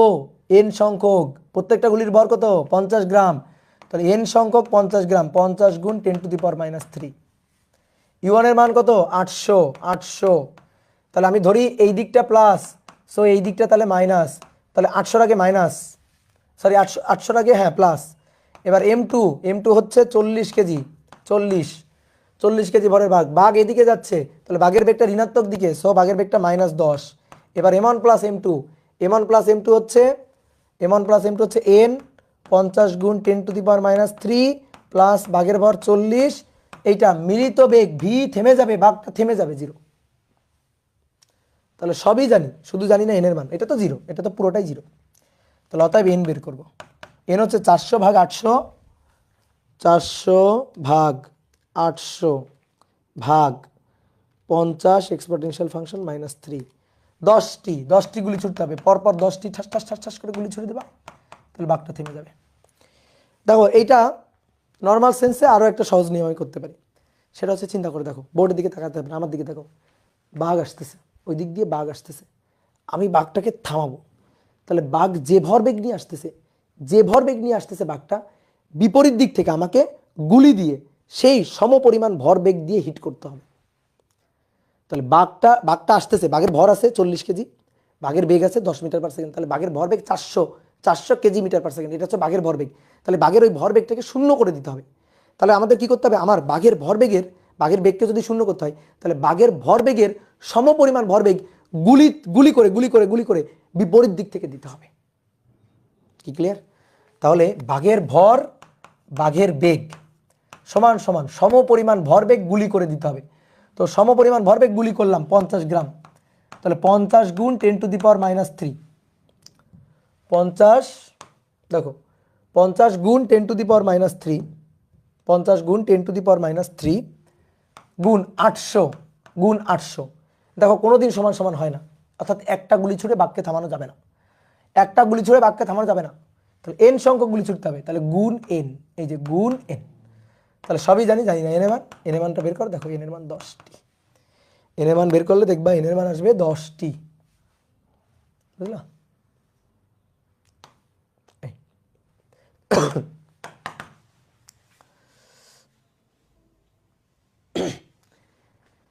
কি ক্লিয়ার? ওকে, চলো তাহলে কত নম্বর করলাম এটা?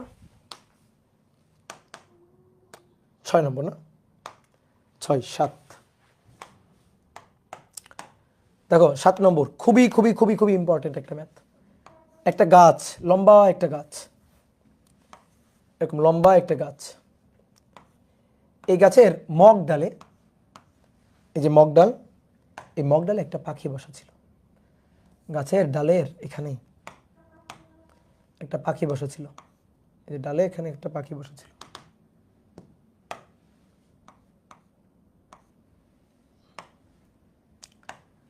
তো এই হচ্ছে পাখিটা।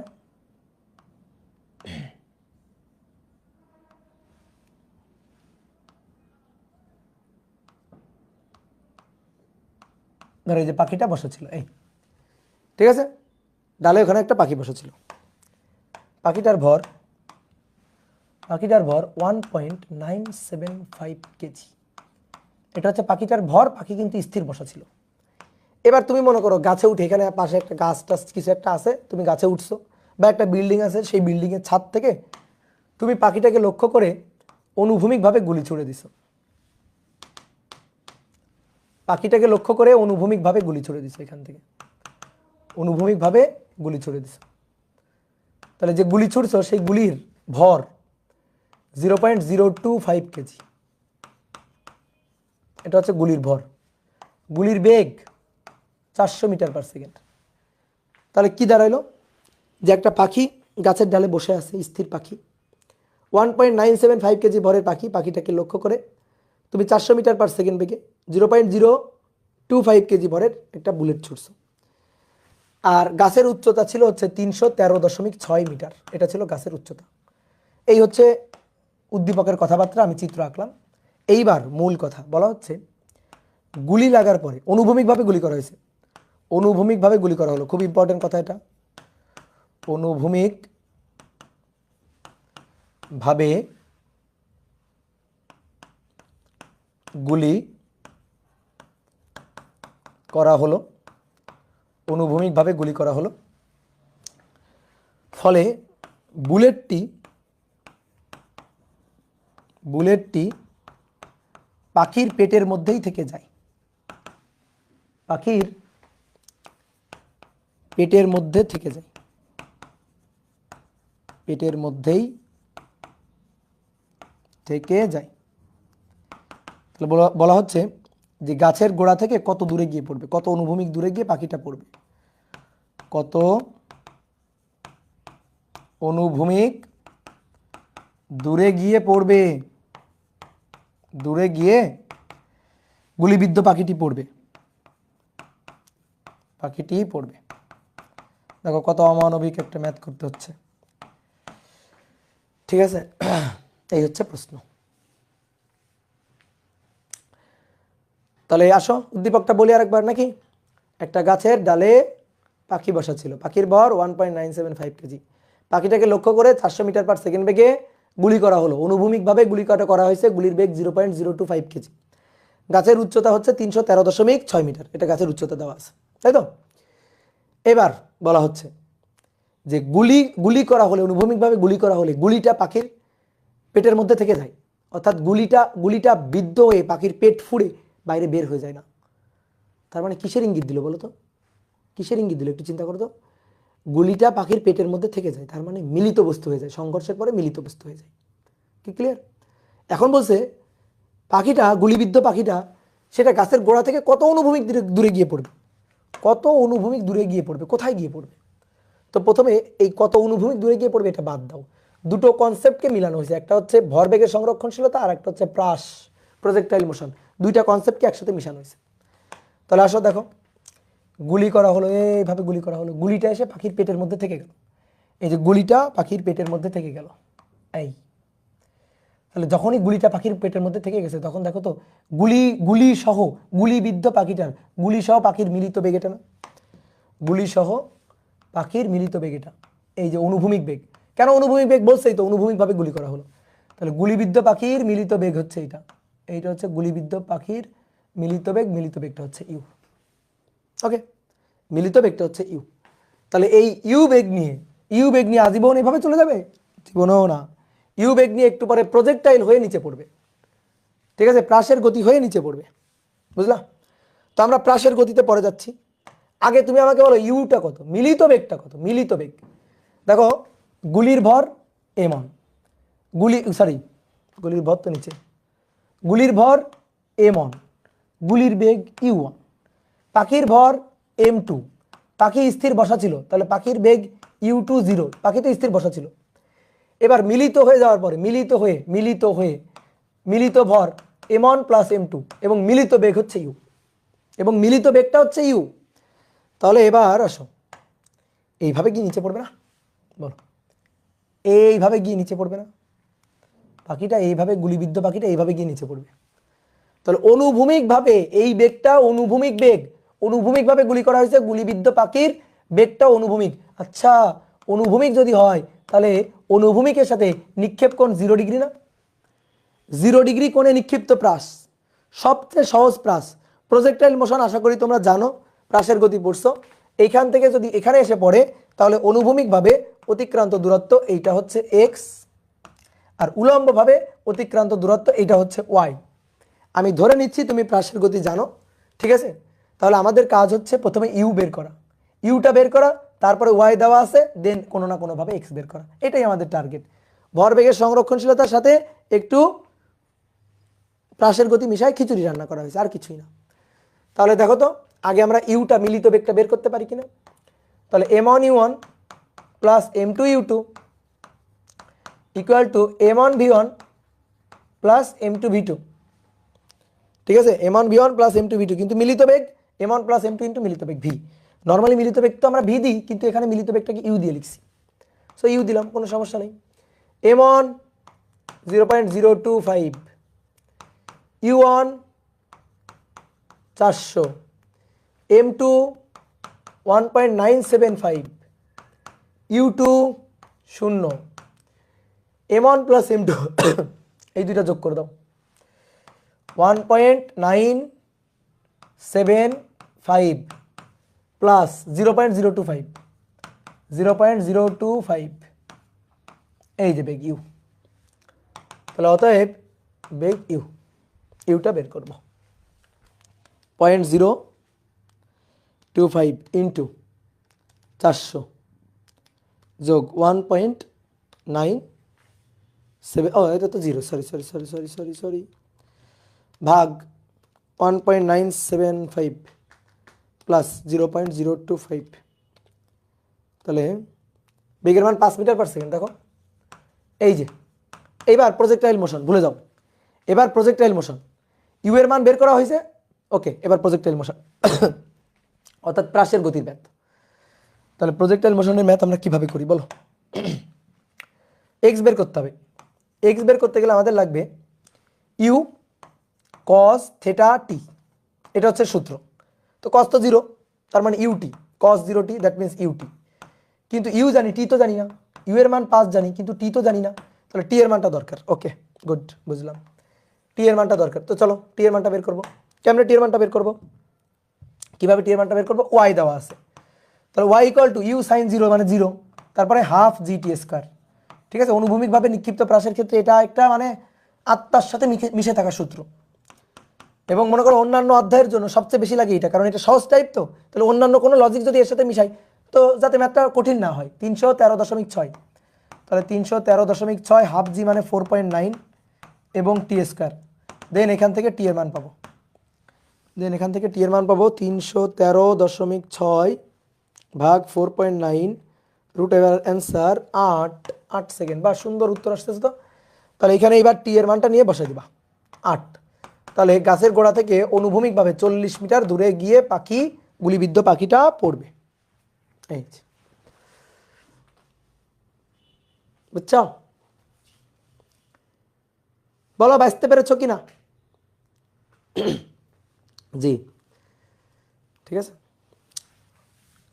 তো চলো আরেকটা জিনিস পড়ে আজকে শেষ করে দিই, যেটা হচ্ছে গুলি বন্দুকের ক্ষেত্রে, গুলি ও বন্দুকের ক্ষেত্রে এটার ম্যাথ তুমি করবে, আমি জাস্ট থিওরিটা একটু আলোচনা করে দিই। গুলি ও বন্দুকের ক্ষেত্রে আমরা একটা সূত্র জানি না, যে এম বড় ভি মাইনাস এম ছোট ভি, জানি না? তোর গুলি বন্দুকের ক্ষেত্রে এটা কিভাবে আসে এটা একটু আমরা বুঝতে চাই, দেখতে চাই। তো দেখো, এটা একটা বন্দুক, এটা একটা বন্দুক, এই বন্দুক থেকে গুলি করা হবে, বন্দুক থেকে গুলি করা হবে। তাহলে প্রথমে দেখো গুলি করার আগে, তো গুলি করার আগে হচ্ছে এটা, গুলি করার আগের ঘটনা এটা।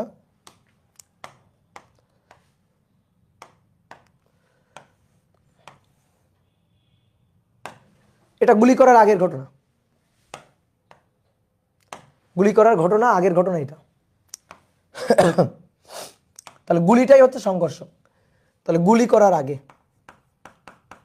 গুলি করার আগে এবং গুলি করার পরে, সংঘর্ষের আগে, সংঘর্ষের পরে, ধাক্কার আগে, ধাক্কার পরে, বিস্ফোরণের আগে, বিস্ফোরণের পরে। তাহলে গুলিটা কোথায় আছে? গুলিটা আছে, গুলিটা আছে বন্দুকের মধ্যে, এই যে বসে আছে এখানে গুলিটা।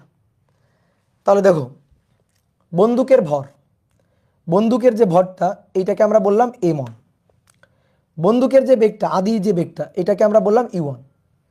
গুলির যে ভরটা, গুলির গুলির m2, গুলির যে বেগটা সেটাকে আমরা বললাম u2। তো প্রথমে দেখো যে গুলির যে ভরটা সেটা m2, তো কিন্তু গুলি তো স্থির আছে, গুলি বন্দুকের মধ্যে বসা, আমিও গুলি করি নাই, তাহলে বন্দুকও স্থির আছে, গুলিটাও স্থির আছে, বন্দুকও স্থির আছে, গুলিটাও স্থির আছে। তাহলে u2 0, গুলি করার আগে u1 ও 0, বুঝলাম? যেহেতু বন্দুক, তো বন্দুক একটু বেশ বড় সম্মানীয় বন্দুক, এই কারণে বড় এম দিয়ে লিখি, আর গুলি যেহেতু ছোট এই কারণে ছোট এম দিয়ে লিখি। তাহলে বন্দুকের ভর বড় এম, গুলির ভর ছোট এম, বুঝলা?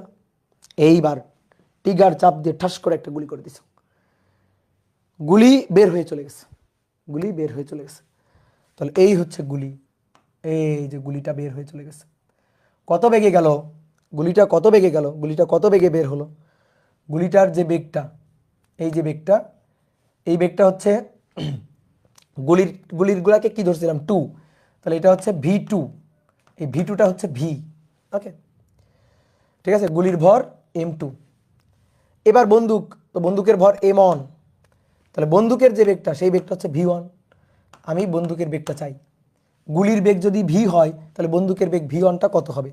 তো এই v1টাকে আমরা বড় v ধরি, v1, এই v1টাকে, যেহেতু বন্দুক সম্মানীয় বন্দুক এই কারণে বড় v, ওকে।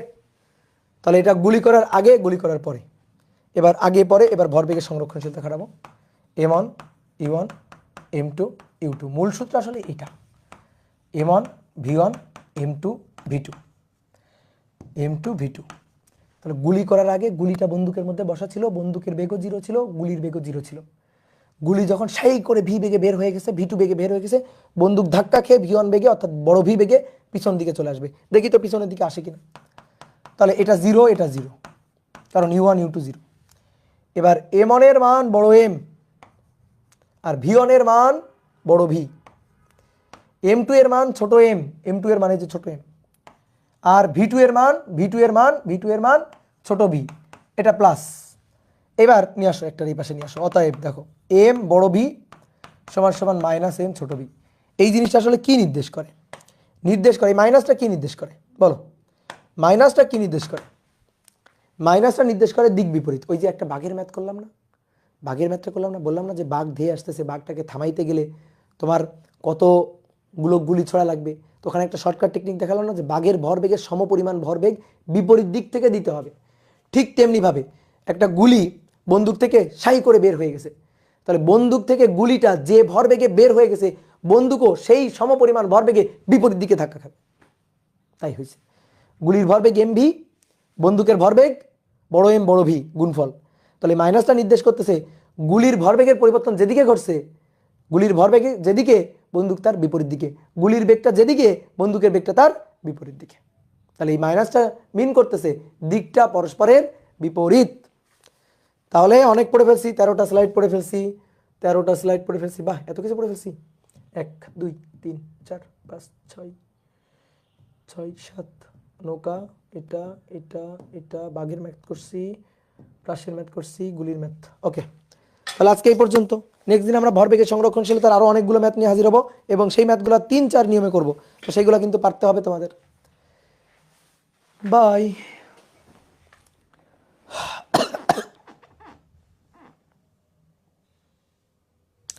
কে সমান সমান 1 হয় কেন? বলের একক নিউটনের সংজ্ঞা দিতে গিয়ে আমরা কে এর মান 1 ধরি। নিউটন, স্যার আইজ্যাক নিউটন, সে নিউটনের সূত্র আবিষ্কার করার পরে বলের একক নিউটনের সংজ্ঞা দিতে গিয়ে বলছিল একক ভরের কোনো বস্তুর উপর যে পরিমাণ বল প্রযুক্ত হয়ে 1 মিটার পার সেকেন্ড স্কয়ার ত্বরণ সৃষ্টি করে সেটাকে বলা হয় 1 নিউটন। তাহলে 1 × 1 = k × 1, দ্যাট মিনস k = 1। স্থির তড়িৎ কবে ভাই কবে? এই স্থির তড়িৎ এখানে আসতেছে কেন? ঘর্ষণ বাল করা বান্না, এই তুমি আগে বাংলা লেখো ভালো করে। ঘর্ষণ বল পরে করাবো।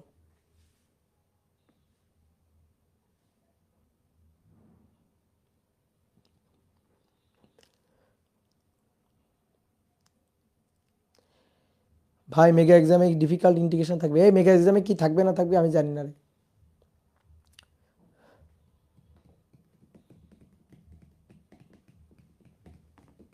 সব টাকলা ভাষাতে লিখতেছে।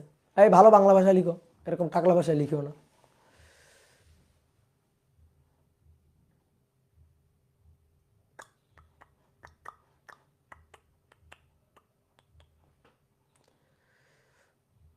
কি ভালো আছো সবাই? বলো, আসো একটু গল্প করি।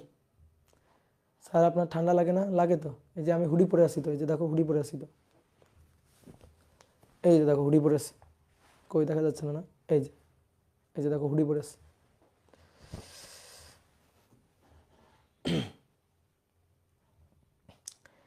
টাকলা মুরাদ, টাকলা মুরাদ, মুরাদ টাকলা। রোবোটিক বাঘ, হ্যাঁ রোবোটিক বাঘ 7 নং শেষে বুঝো নাই? আর একটু দেখে নাও, টানা টানা দেখে নাও, বুঝে যাবা।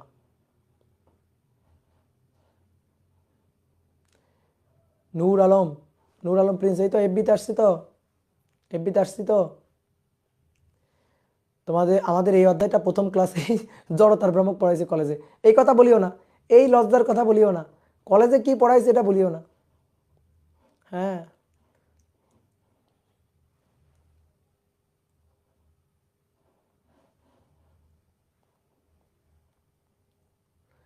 ও প্রজেক্টাইলের ম্যাথে ওয়াই নেগেটিভ হইতো না? আচ্ছা প্রজেক্টাইলের ম্যাথে ওয়াই যদি নেগেটিভ হয়, জি এর আগেও তো নেগেটিভ, ওয়াই নেগেটিভ জিও নেগেটিভ, 2 নেগেটিভ কাটাকাটি, 2 নেগেটিভ মরে গেছে। দাদা কি এটা? বিয়ে, বিয়ে কবে করবেন? বিয়ে আর বিয়ে, থাকো, টাটা, বাই বাই।